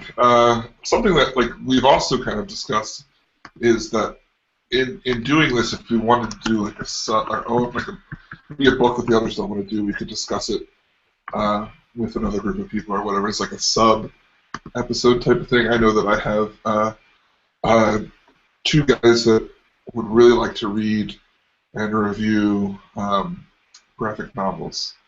Oh yeah. And it's just not not just saying like just X-Men or anything, but like specifically like Why the Last Man and Preacher and 100 Bullets, like those kind of more maybe lesser known type of, I'm hoping, finished stuff. So it's an idea that's in the back of my head for this, and whether or not it ties in or not, let's see.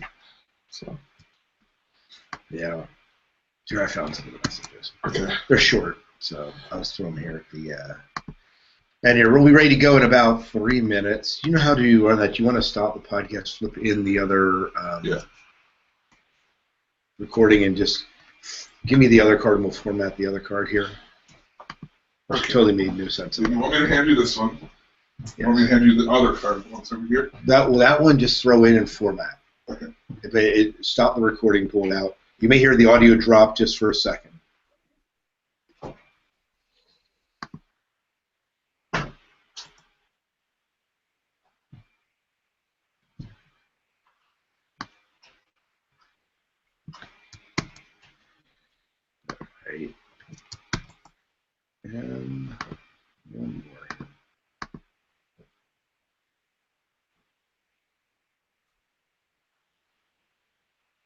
Probably don't need to mention that one. All right, so this would be David and Jim.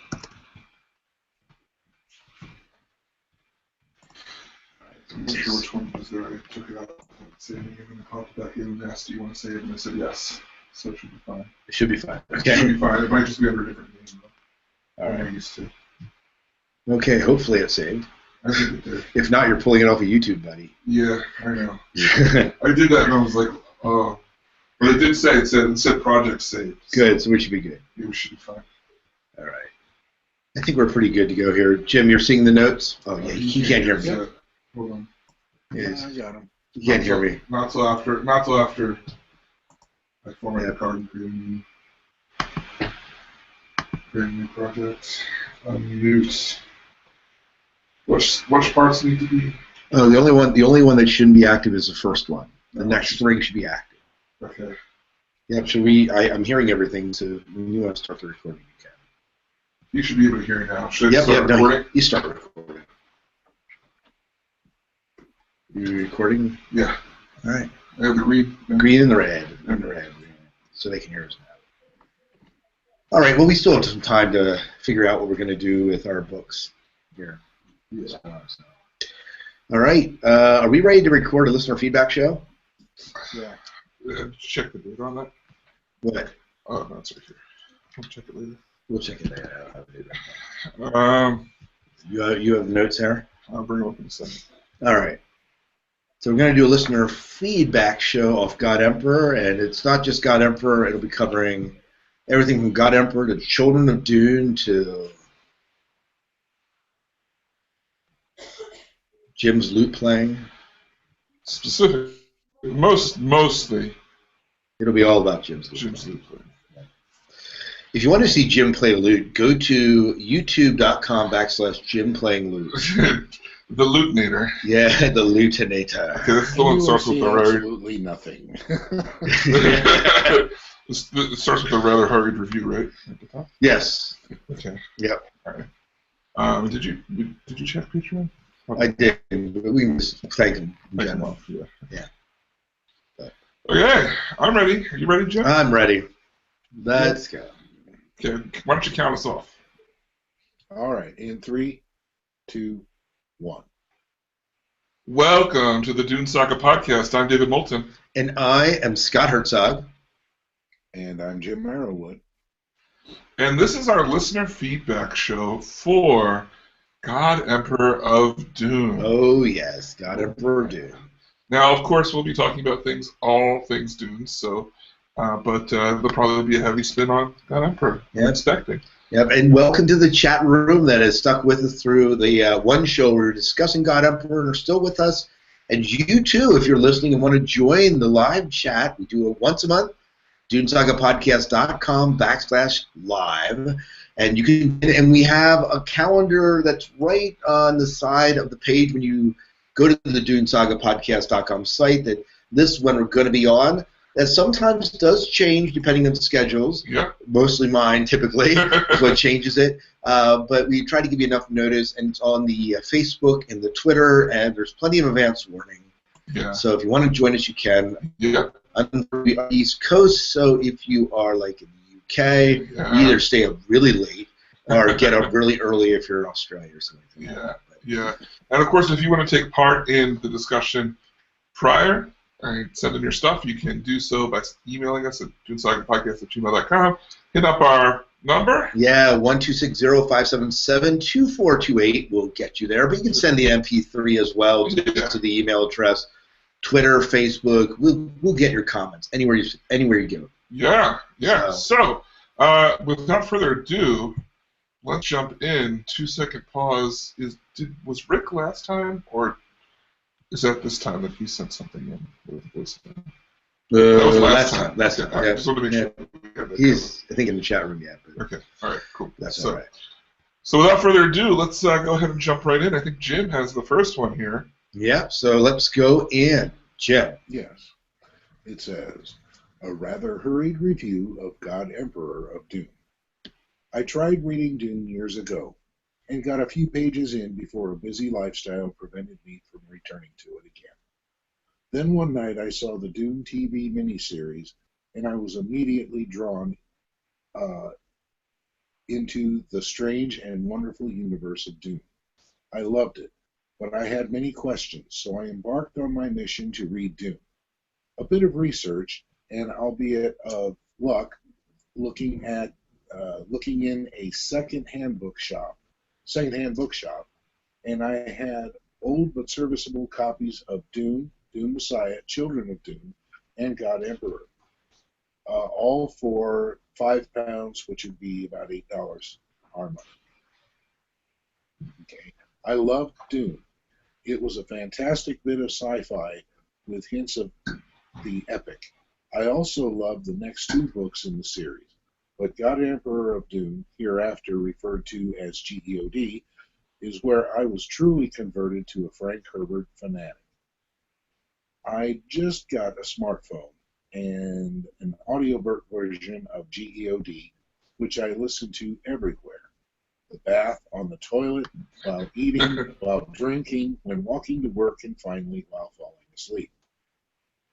The great voice of Simon Vance helped soothe me to sleep many, many nights.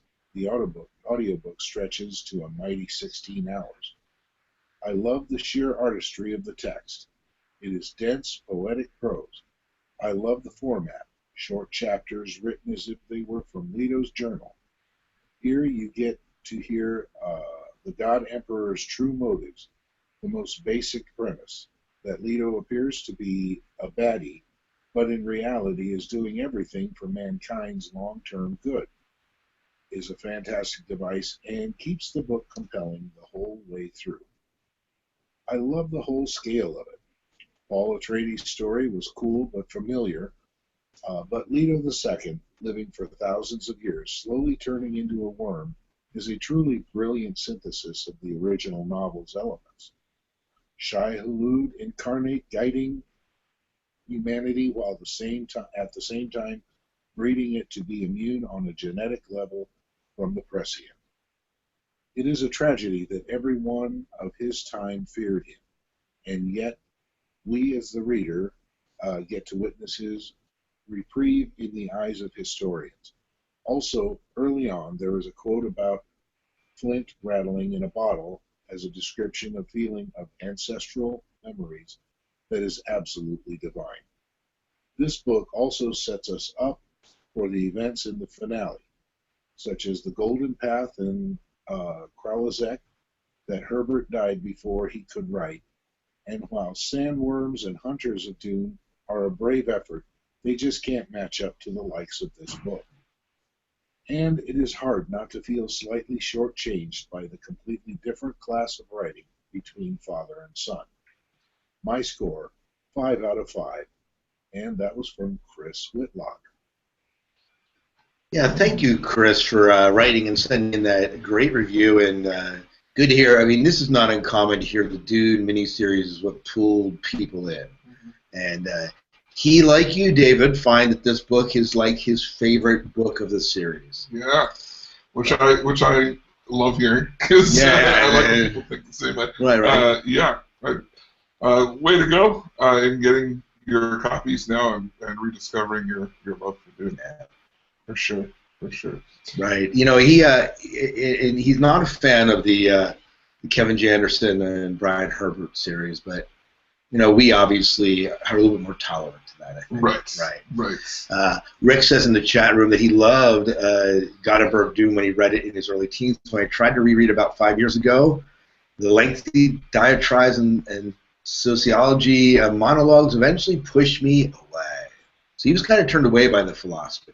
And, you know, I don't know if you heard, Rick, when we were talking about, this is one of the things that almost turned me away from, not turned me away from reading it, but just made me almost not like the book as much because I was expecting a little bit more action and less discussion. Yeah. But I ended up liking it. I did end up liking it. You heard me. I rated it a 4.5. Yeah. I liked it. So, yeah. There aren't Like you didn't put in who. This one does not say. Oh yeah, this one was. I'll get it. I did most of it. I just forgot that one. So go read the next one, and I'll read this one. I think it's Roland. Okay. Oh, okay. So it's just Roland. Yeah.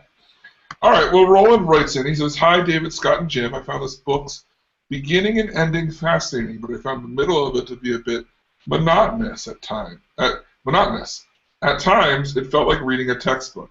That being said, I really enjoyed seeing the Dune universe thousands of years later. I was quite ready for the influx of new characters. We spent a lot of time with the crop of characters we've had. It was nice to see some fresh faces. But overall, I wish there was more action and less dialogue. I give the book a 4 out of 5. There was one quote that struck out to me. If patterns teach me anything, it's that patterns repeat." That's a good quote. You know, this is not. Someone else mentioned this is like reading a textbook. Was that you? Yeah. You were. Well, because that's what Brian Herbert says in the foreword. So he kind of even hints that feels that way, and I too like the new characters. Although after living with the old characters so long, I was like, how dare these new characters intrude on the Dune universe? Yeah. Shame on you. What do they know about Luke playing? Yeah, I know. Seriously, bring Jim back. Yeah. No, I love the old characters, and to bring new characters in, I liked it. However, one small complaint: not enough development on the new characters, except for the girl, maybe. Siona and his right-hand man. Yeah, that's really it. Yeah. You don't get much more in development of the new characters. We get Duncan, but Duncan's kind of rehashed. He's a new character because we get to know him more in this one, but he's a rehash of the Duncan that we've known, and we compare him to all the other Duncans we know. So, right. I don't know. I think that maybe, and this is something we didn't talk about in before, but I feel like maybe Herbert thought that Duncan would be our view into like how we would be experiencing this world. Mm. But to me, I guess maybe because we've been reading the prequels so much, like I was just so comfortable with the switch, right, that it didn't really faze me, and I was just kind of like, "Come on, Duncan, like we get it." But anyway, sorry, Jim, your thoughts? If I recall, I think it might have been Rick who sent me a message about, before I read this, enjoy reading the sociology textbook. So I think Rick might have said that at one point too. I didn't find it as difficult to read as Children of Dune was. So I had an easier time with it. As far as introducing new characters are concerned, that didn't bother me in the least. The character development, I really don't know how much of it was needed outside of the 4 or 5 main characters we had. So yeah, I don't have many complaints as far as that's concerned. Well, Mainlord said here in the chat room, this is an interesting idea. He said, "I think the lack of action is deliberate to show the stagnation that Leto is deliberately inducing, so humanity can appreciate being free again." And that is true. I bet that's I get that. I see that. Yeah. Mm-hmm. So it's an intentional. Yeah. Yeah. It's like, who wants to be slave to a textbook? Right. Right. I do like that. That is good. Good. All right. Arbalest wrote it and said, "Hi guys, love the show. Wanted to drop a line with my thoughts on the Children of Dune miniseries. I love ***, the first Dune miniseries. I think it was fantastically done, very well cast, and stays faithful to the books, with only minor costume issues that I could nitpick, such as the look of the still suits. That's one point that Lynch got right. It was obvious it had a small budget with things such as obvious set painting, the sound stages betraying that fact, but even in the face of that, it's fantastic. The Children of Dune miniseries appears to have only had about half the budget of the earlier miniseries, and only about half the production effort behind it. The first third of the miniseries that covers the events, and only about covers the events of Dune Messiah, was mostly spot on thematically. It held well to the book. Though, since Dune Messiah is fairly short and straightforward book, It wasn't terribly difficult. I do wish he had spent more time explaining how the Dune turret was obscuring Paul's visions. But the point when they get into the events of Children of Dune is when the whole thing goes off the rails. Overarching the entire miniseries is the obvious lack of budget compared to the first miniseries. And it seemed like no one involved actually wanted to be there. The Fremen eyes were done terribly. They're not supposed to have any whites in them, and looked like they were just wearing bright blue contacts. The acting was stiff and felt phoned in, and it felt like a parody of itself. How many times can we have Stilgar talk about taking someone's water? We get it. He's Fremen. Some of the cast changes were also problematic, in my opinion. I think Alice Krige is a great actress, but she's not Jessica.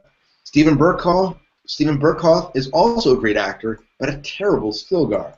There were some interesting recurring actors in the first miniseries placed in different roles. The role of Corvo is played by the same actor that played Leah Kynes in Dune.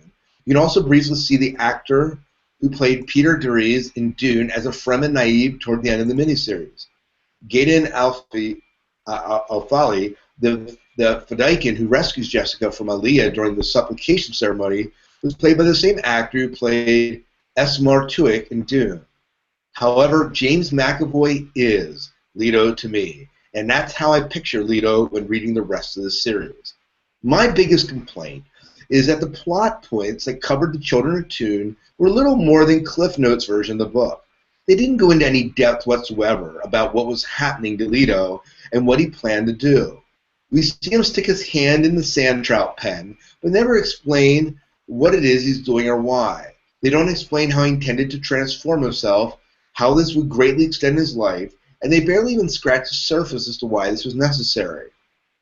The most important part of the book is the path that Leto is setting himself down, and they don't explain it in any way whatsoever. Overall, if you had not read Children of Dune before seeing it, this miniseries would leave you completely lost. I really want to like it, and there were some parts I do like. I love the books Dune Messiah and Children of Dune, and wish the miniseries could have been a better representation of the story. A regretful 2 out of 5. Keep up the amazing show. All right, so let's talk about it.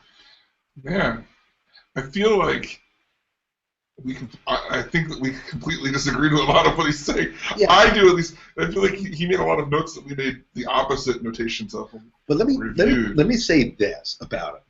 I agree that if you go into this not having read Children of Dune, there's going to be a level of confusion there. This book, the miniseries, in a very real way, is a love letter to Dune fans. Mm. They will be expecting that you know the Golden Path, that you understand that when Leto reaches into the sand trout, what's going on, because they expect you know it. If you don't know that, you pick it up later on, but it's not overtly explained. Right. So. Right. Well, I don't think it's overtly explained in the book either, but, I mean, more, but not, I don't know. Yeah. I think that I've watched it with so many people who've never read the books that I don't think that you can't watch it and not enjoy it for what it is. You're not getting everything out of it, but you can still enjoy it. Yeah.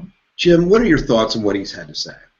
Okay. The first miniseries had a small budget, obviously. It looked like when they were trying to escape the worm that they had just brought in a dump truck full of sand and dumped it in the middle of the floor. And the matte paintings weren't great, and the same birds flew by all the time and things like that. But you know something?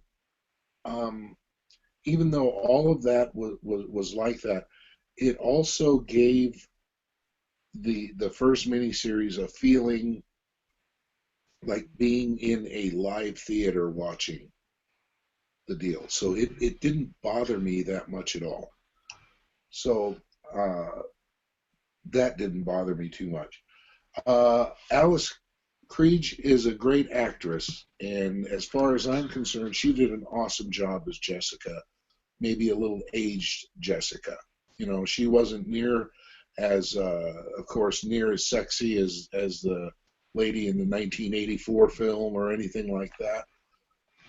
And then Stephen Burkhoff was awesome as Stilgar as far as I was concerned. So those are 2 points. And then Children of Dune. If you have not read Children of Dune before seeing this, the miniseries would leave you completely lost. I'm sorry. I just never could immerse myself in Children of Dune. But this movie just absolutely made everything clear. Right. So I guess that's how I would respond. Yeah, he mentions that this had a smaller budget. I remember we looked it up. I think the budgets were the same. The budgets were the same. They were the same. And plus, this had a lot more CG. And it made Much this more felt a lot CGI. more grand to me. Now, I felt, but I don't know. Now, probably where they blew the budget on the first miniseries were all those ridiculous, weird costumes. Yeah. Like what's his name with the big triangle hanging off of his back, and Yeah. some of that stuff was just why, but Yeah. Yeah. And I also, David, I also felt like he was mistaken one for another. It sounded like it was reversed what he was talking about a few times. Yeah, I kind of thought that maybe as well. I do agree with his comment about James McAvoy being late. Oh, yeah. He's absolutely, I don't picture him any other way. Even when I was reading God Emperor, I'm picturing James McAvoy's face embedded into the worm. Yeah. And I remember when I saw this before he had really done anything. Yeah. And I remember that at that time I was like, this guy, he's going to be a good actor. I don't know who he is. And then later on he went to do, what was that, a bunch of other stuff. But X-Men and so on. Yeah, just to respond to something in the chat room, to what Bridge of Hearthcare was saying, according to Brian Herbert in the foreword, God Emperor was planned as a middle book between 2 trilogies that were never completed. And he says it's the first book to the second trilogy, but it's actually was written and intended as a middle book, a standalone to bridge the 2 together. Yeah, we have multiple books after this, right? Well, we have 2 more by Frank Herbert. And then the duo that was split the last book. Yeah. So we have 4 more books to end chronologically, and then we go back. But anyway, so. Are you ready to do the next comment, David? I most definitely am, as I put my coffee down. Yeah, the coffee, the spice. Spice. Hi guys, enjoyed listening to you talk about the Children of Dune miniseries. I definitely agree with your positive reviews and your reasons for them. One thing I wanted to emphasize is that I'm still impressed with how accessible it is.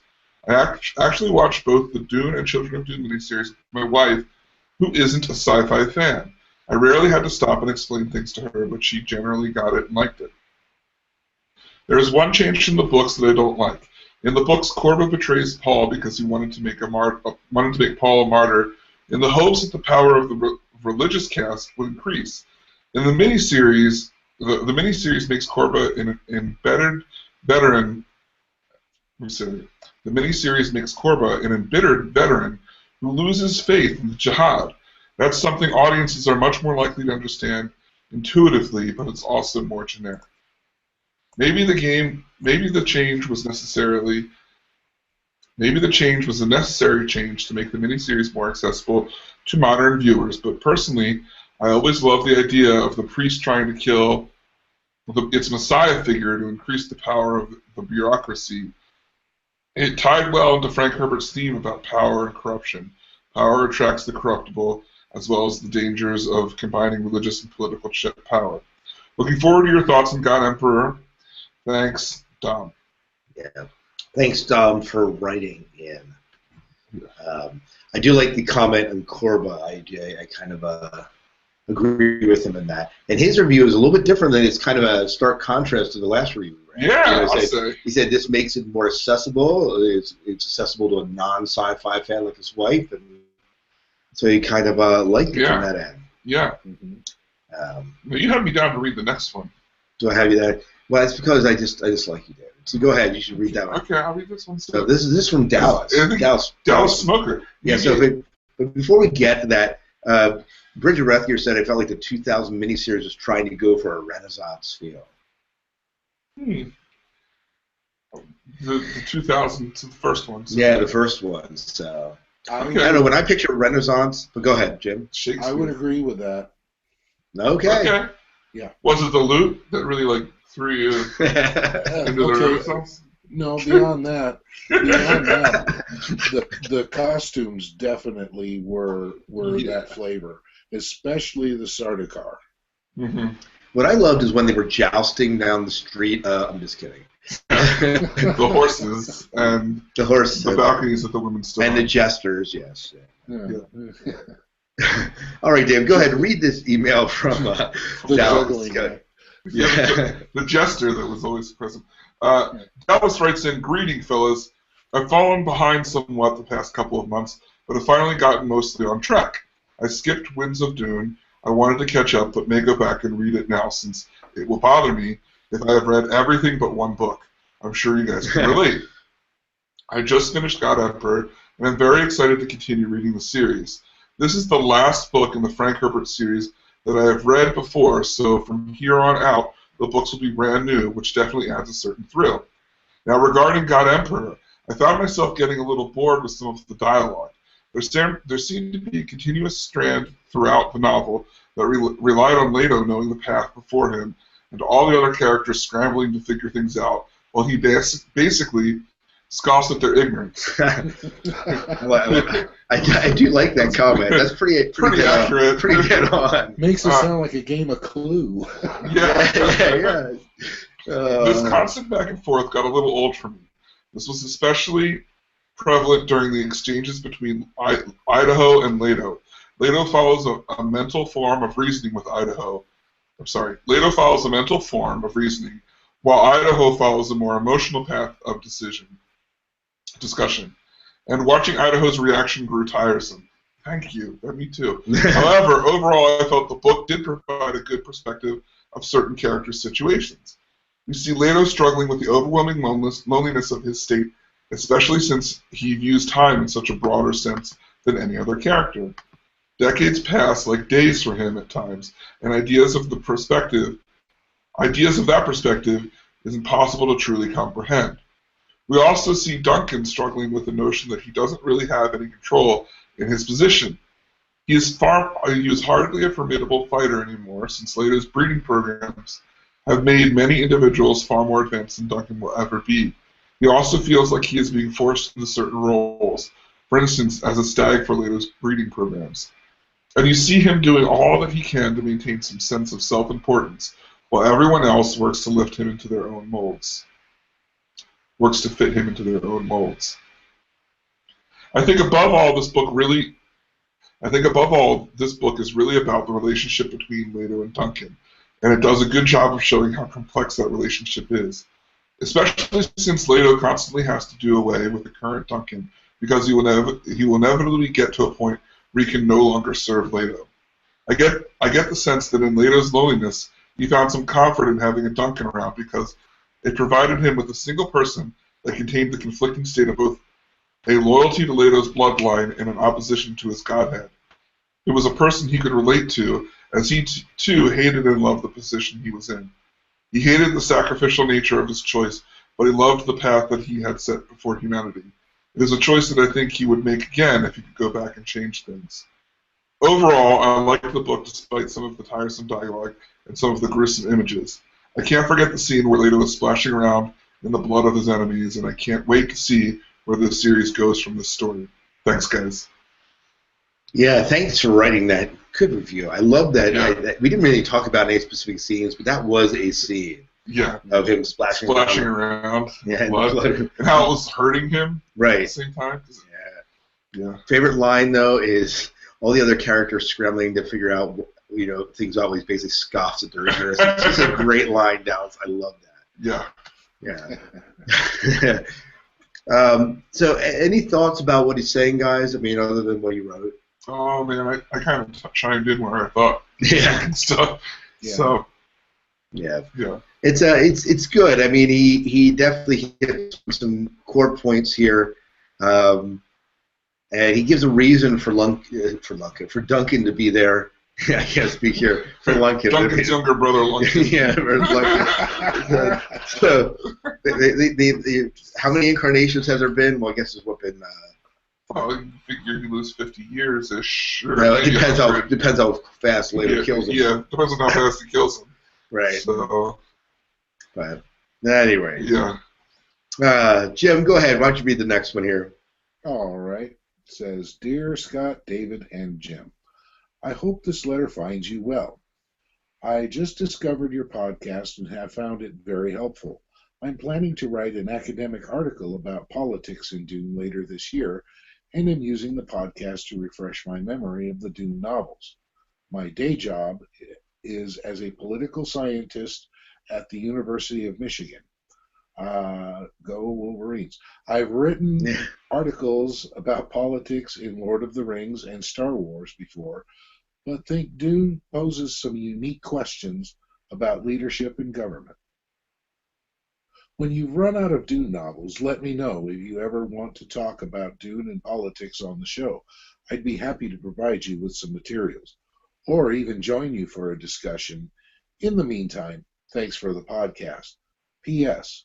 I don't know if you're aware, but I found a fan edit of Lynch's Dune online. There is a URL here. Post it in the notes, guys.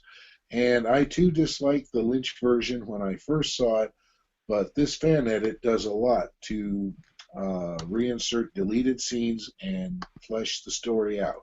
It's worth a look. Sincerely, Dom Nardi, and thanks, Dom. Yeah.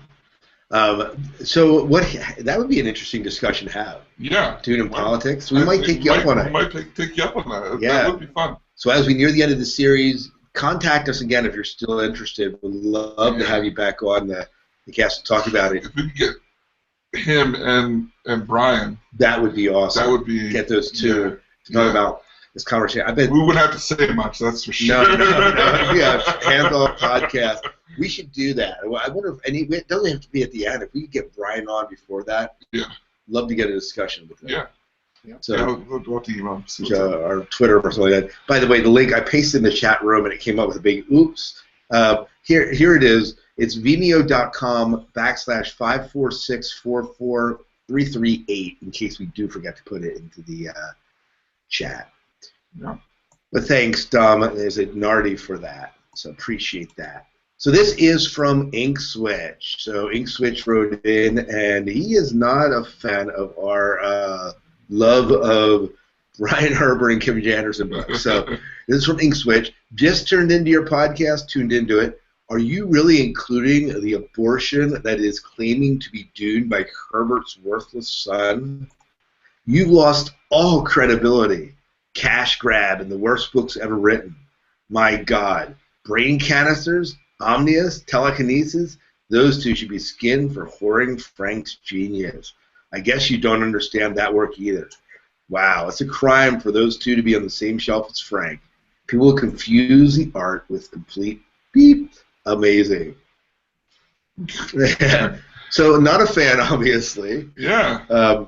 We obviously are much more tolerant of that. Mm-hmm. Here's the thing. There's no doubt that Brian Herbert, Kim Janderson are good stories. Mm-hmm. No, they certainly don't read like God Emperor of Dune. Yeah. But you aren't going to confuse the two writing styles. But they are. I enjoyed them. They're good stories. Yeah, I am right there with you. I get that they're really different. And I expected to hate them the first time I read them too, and they grew on me really quickly. You're right. They're not the same. It's hard to compare them. To a degree, it's almost like, why bother? Just enjoy what you have. That's more of what you enjoy, more of this universe. Jim, comments, thoughts? This is a family show, right? Right. I just wanted to make sure. Right. If you don't like it, don't read it. Yeah. Right. Exactly. And don't tell us how we should run our podcast. Number one, and number two, you may not like something that we like. We're not going to ridicule you because you don't like something that we do. All right. So that's kind of where I'm at.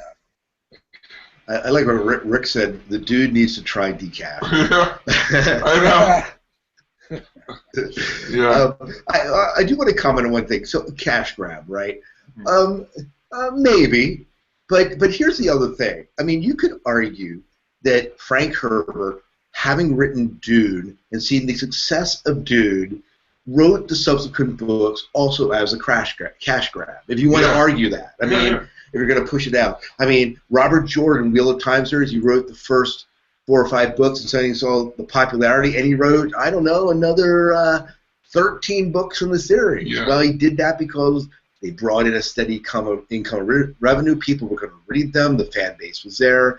Why are they making a Star Wars 7, 8, and 9? Because it's a cash grab. Do we want more Star Wars? Right. Absolutely. Will it be like the original trilogy? Probably not.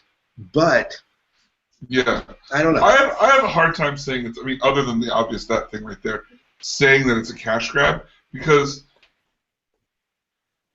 especially when we talk to Brian, like you can tell that there's too much. There's a sense of like importance and I don't know if I'm gonna say love of the series that went into their work. The fact that they wanted to finish it and they could have done that for the cash grab, but they realized that they weren't ready, so they wrote the first 3 books. And then they said, we're still not ready. So they wrote the other 3 books. So they invested so much just to finish the series. I mean, it's not like they finished it and then went back and wrote all these things. I mean, now they're writing. I mean, if anything, you could say the books they're writing now are the cash grab books. But like the other 6 books were needed for the to evolve into the last 2 books. I don't know. Yeah, here's the other thing about it. If you want more of the world of Dune, this is really the only way we're going to get it. I mean, Frank Herbert's passed on. Unless someone channels him, that's it. This is it. And are we going to get more Star Wars? So there's a whole Star Wars expanded universe. Is it a cash grab? Absolutely. But we got to explore and play in the world of Star Wars, Star Trek, you name it, because of these books. I mean, So, I mean, we wouldn't have Jar Jar Binks. yeah, Well, To like pretend to be Jar. this guy's line, okay, you lost all credibility. With him, how many listeners do we have? yeah, I know. Yeah. How many I know. downloads do we have? Yeah, so, seriously. Okay? Yeah. So we must have credibility somewhere. Yeah, at least some. Yeah. Rick also said, I got to mention, authors expecting to get paid for their work. Appalling. I know. Seriously, cash grab? Hey, just call Harlan Ellison. He'll explain it to you. Yeah. Oh yeah, get Harlan Ellison on board. This is the first time we've ever like really gotten mad at someone's negative response. The rat bug. Well, no, there was that gentleman from Germany. Oh, that's right. Yeah, we did. A couple of months ago. Yeah, I forgot about that. Yeah. Yeah. Well, moving on. All right, moving on. David, this is yours. Sure. Paul writes, I would very much appreciate to hear about what you all think of Jupiter Ascending during the next podcast. I am yet to see it, but I have been told by other official Dune fans that it has taken a lot from Frank Herbert's ideas and rehashed. I'll take this one first. Go ahead. Go ahead. Don't see it.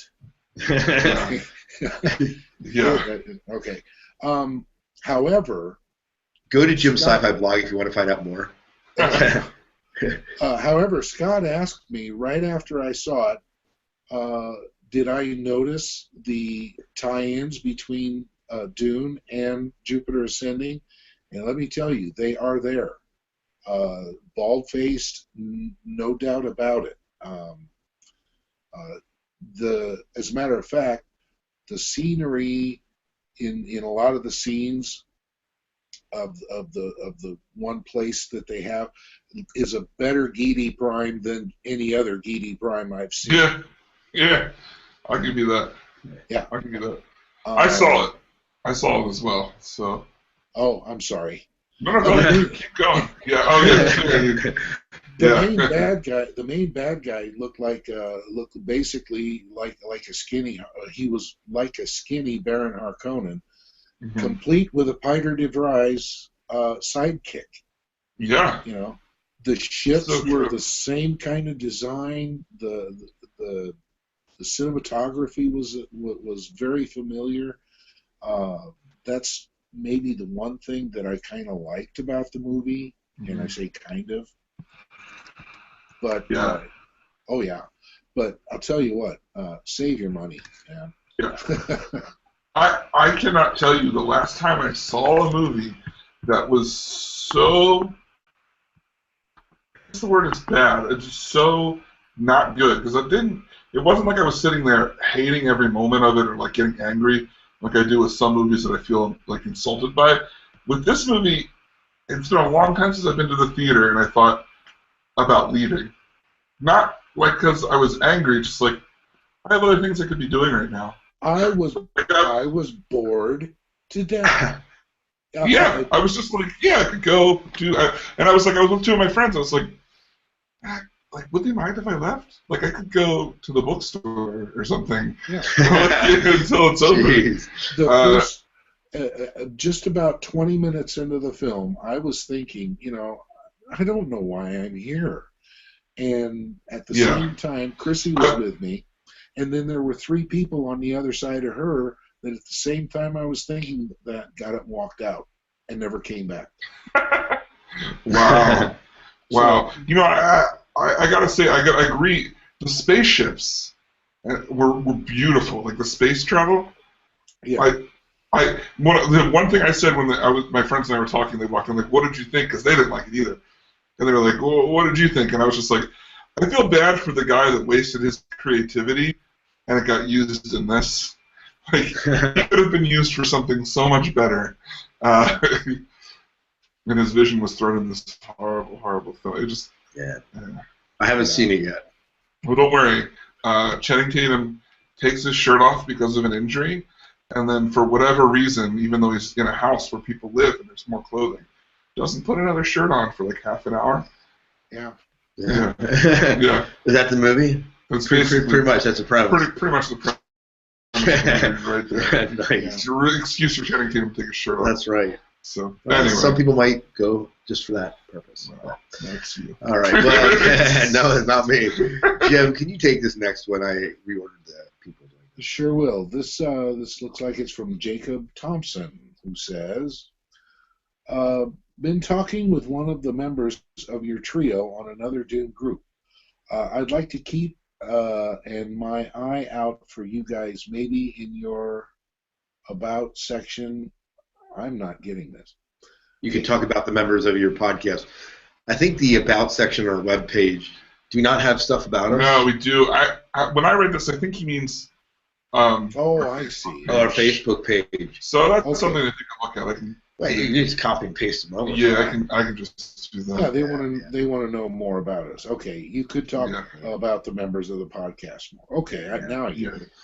Yeah. All you need to know is that Jim plays lute. The rest of us is just whatever. That's it. He won't stop talking about it. Incessantly. It's a myth. Yeah. It's a myth. But no, if you do want to know more about us, I mean, there is the about section of the website, and Scott and Jim both have other podcasts that you can listen to. Scott does the Sci-Fi Diner podcast. Jim does the Babylon 5 project. This is my primary project right now, but for 5 years I ran a show called The Langcast. That's still available. It's still up and available. You can check it out. It's a human interest show. So we're working and discussing. Go ahead. And I have a whole page on my blog where I put in about me. So. Right. Yeah, you can check out. And about Jupiter Ascending, mind you. Yeah, well, it's a special sticky. He never lets it go away. Right. That's just like the top post. Jupiter Ascending. Don't go see it. Yeah. Right. Not anymore. Yeah. I put a new one up last night. So. There you go. There we go. All right. Well, Cam wrote in and said, "Hey guys, late starter, but I've just listened to your first few podcasts and love them. Big fan of the Dune universe. Cheers, Camo." So glad you're listening from down under in Australia. So we're glad to have you on board. Yeah, I wish that I could speak to you. So I could be, hey, Camo. This has got a cool nickname. Yeah, he does. He does. Sorry. Yeah, my dreams are my own. Okay? Yeah, right. Don't judge me for them. You keep your dreams. Yeah, but by the way, you might have a new student there in the chat room. Bridger Ethgear said he wants to play the lute. He's been looking. So talk to Jim if you're interested. Well, as I keep saying, that $1,000 level on Patreon will do it.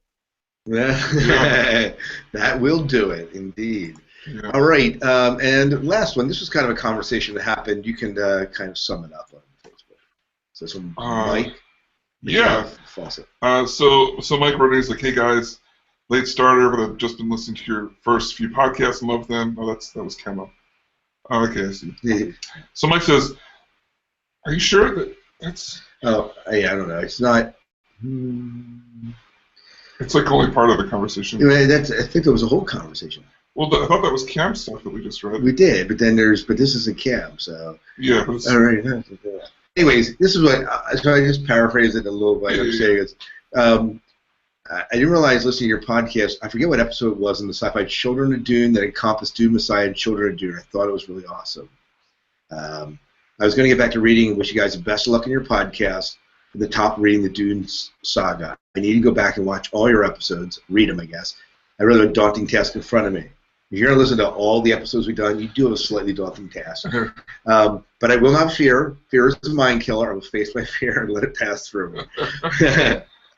Well, thanks for listening. Yes, and that's probably a good place to end the listener feedback. Yeah. Are there bad reviews? No bad reviews. You want to check some real quick? Are there any bad reviews for God Emperor? I mean, it's sure. So perfect of a book. I know. Well, I mean, you can't. That one guy would never have said anything bad about it. No, right. Ink, whatever his name is. Yeah, Ink. I don't know his name. But. Oh, Family Show. There are some 2-star. Let me sort.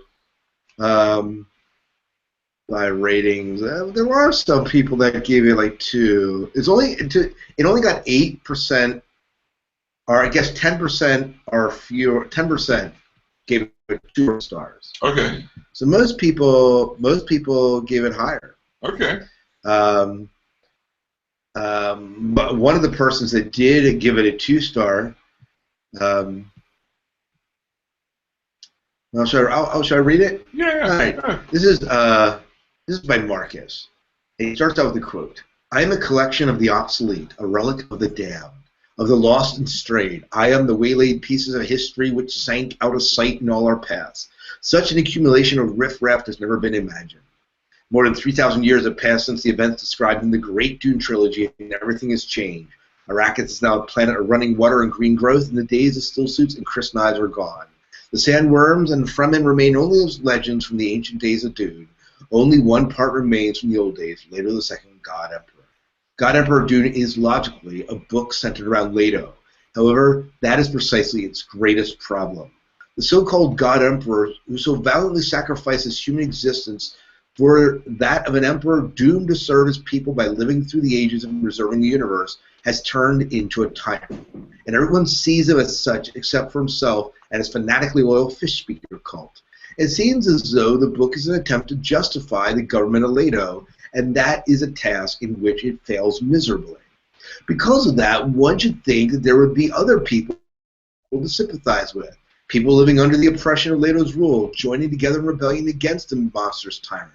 Well, there really aren't any. The rebels on Arrakis are led by Siona, the last of the Atreides line descending from Ghanima, Leto's sister, but in reality, Leto is allowing the rebellion to happen while secretly grooming Siona to become another of his instruments. Siona knows this, and knows that the God Emperor doesn't want her dead. That, of course, makes one wonder what the point is about the whole thing. Next to Leto and Siona, the rest of the characters are few and uninteresting. There are a couple of them in particular that were a bit interesting in the beginning, and my interest in them quickly evaporated into thin air. And when you don't have any characters that are fun to read about, the book is terribly boring after a while. This book is actually not as bad as it sounds. The story was intriguing at times, not often, mind you, and great writing of Frank Herbert is still present, and the 4th book is just as much a lesson in power and politics as the first 3 books. But the point is that compared with Dune, Dune Messiah, and Children of Dune, 3 of the greatest books ever written, this one is a disaster. Ooh. So it's so different.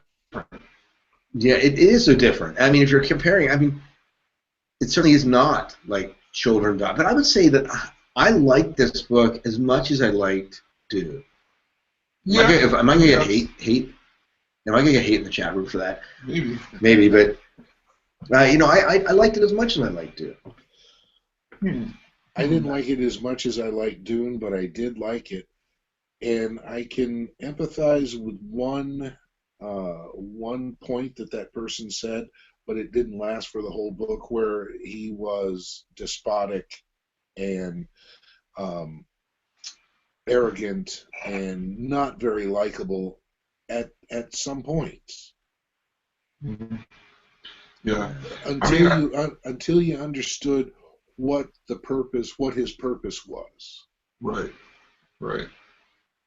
I don't know if I want to say I like it as much as Dune, because I think I like it more, but it's nothing without Dune. So it's kind of hard to say you love the top of the tower, but not what holds the tower up. Yeah. So there are a lot of 5-star reviews. There's some good 1-stars that are like a gazillion lines long. There is one 1-star that says, "Please make it stop." that's Johnny rated it. "Please make it stop." So that's his 1 star. Yeah.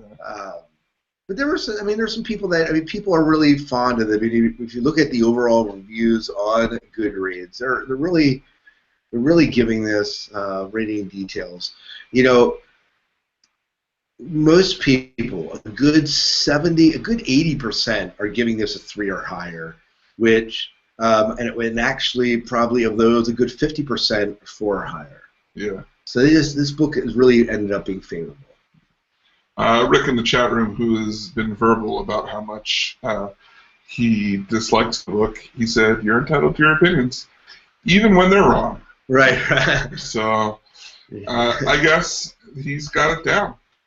Well, not only you got to also say he gives a wink to go along with that. He does give a wink. Yes. He does give a wink. Right. Yeah. And actually, this book rates in the list of Goodreads as being 153rd out of 1,700 books in science fiction. Really? So that's a pretty good. For over 1,000. For out of 2,000 books, it's good. And yeah. But that's okay. It's also on the worst books of all time as being 280th out of 5,000 books. Oh my God! So I guess I don't know where you put this. I feel like it's a split loyalty. Wow. But anywho, I think that's all we need really. Yeah, I think you're right. So don't forget about our poll currently going on this month about who your favorite actor. Be looking for that on the DuneSagaPodcast.com website. Favorite actor and character combination from the Children of Dune miniseries. And we are aware that the listener feedback show for Children of Dune is not up yet. Well, but it'll be up by the time this airs. Yeah, by the time this airs, it'll be up for the chat room. Yeah, for the chat room. Yeah.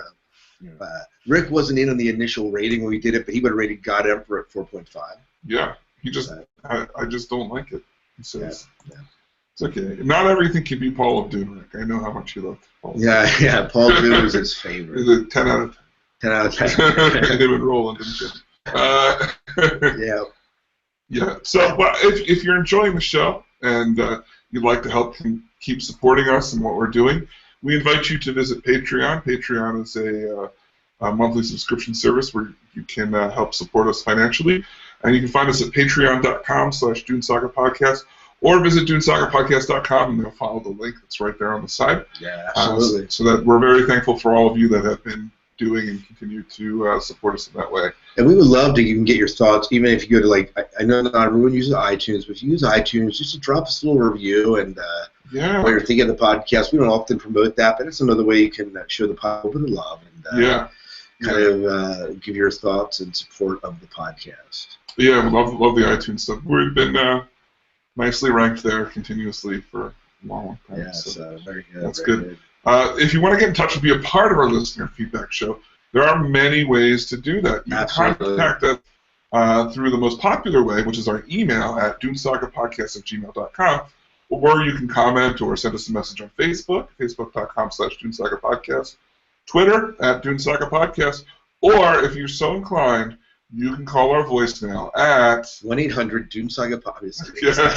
Everything's Dune Saga Podcast. No, I say it's not even 1-800. 1-260-577-2428 will get you that number. We would love to get your voicemail. However, you can always send an MP3 as well. Yeah. And just attach it to the email and send it to us that way. Yeah, so if you're, out of the country and you'd like to comment vocally, you can just send us an email with a little recording from your iPhone or something.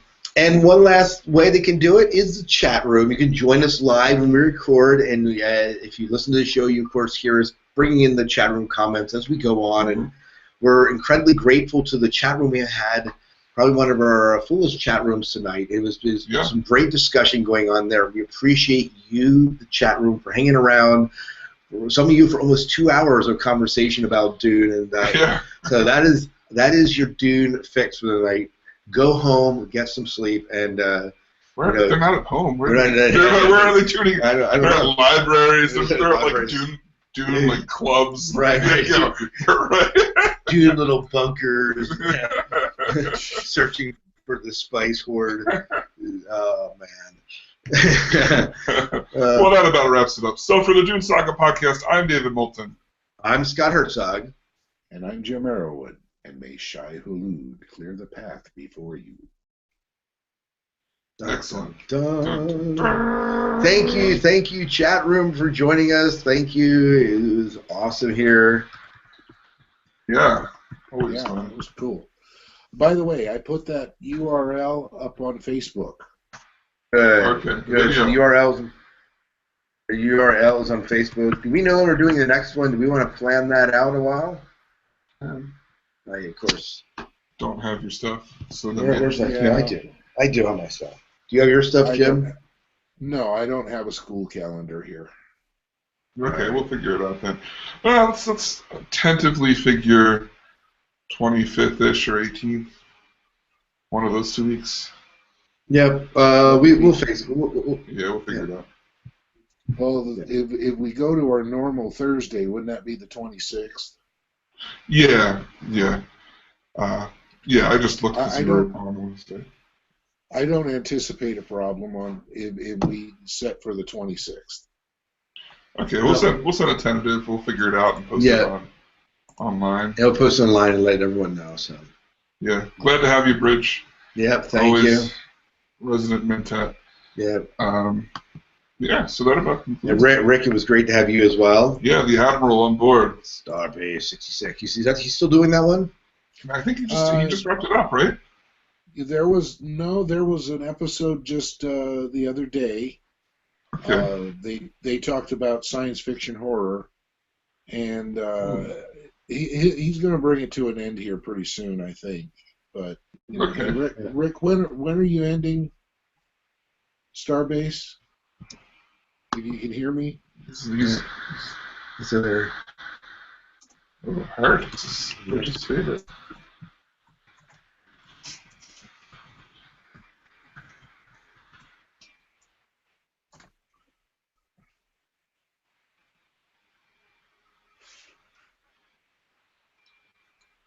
We need to figure out a barber quartet for Baby on board, except for Admiral on board when Rick comes in the room. We should. And we should have a sound clip. Yeah. A sound clip. Admiral on board. Oh, how good. Let's see. Because I gotta record an MP3 for him. Well, see, he says if all goes to plan, it should be somewhere around mid-February. But they recorded another episode, and it wasn't a wrap. What says, here we go. We'll see. You haven't set the date for the last show yet. Yeah. Our penultimate show next week. Okay. Good, Cool. then I have time to get my sappy, sentimental comments in. I'm just going to record myself crying and then just send that in. I'll tell you what. This it's nothing but 6 minutes of weeping. Yeah. Starbase 66. Starbase 66 was the second podcast I ever listened to, and I've heard every episode. That's Oh, wow, awesome. great. And yeah, and that kind of led to other things like the Sci-Fi Diner. Nice. So Yeah. yeah. What are you listening? Are you listening to Dune? Somebody's watching Dune. Oh, Is that that's the that's that. That's that I'm a audio fan file. of it. Yeah, it is. I'm trying to see how long it is. It's 3 hours and 3 minutes. Well, guess I know what you're doing with the rest of your night. Have fun. No, I'm going to sleep because I have to get up at 4 a.m. Yeah. Uh, All right, Jim. Well, it's always a pleasure. yep. All right. And we'll catch you next time. Yeah, we'll All catch. right, gentlemen. We'll I see ya. And I'll give you confirmation on that date tomorrow. Absolutely. Yeah. Very good. Yeah. All right. Good night, All right. gentlemen. Later. Bye.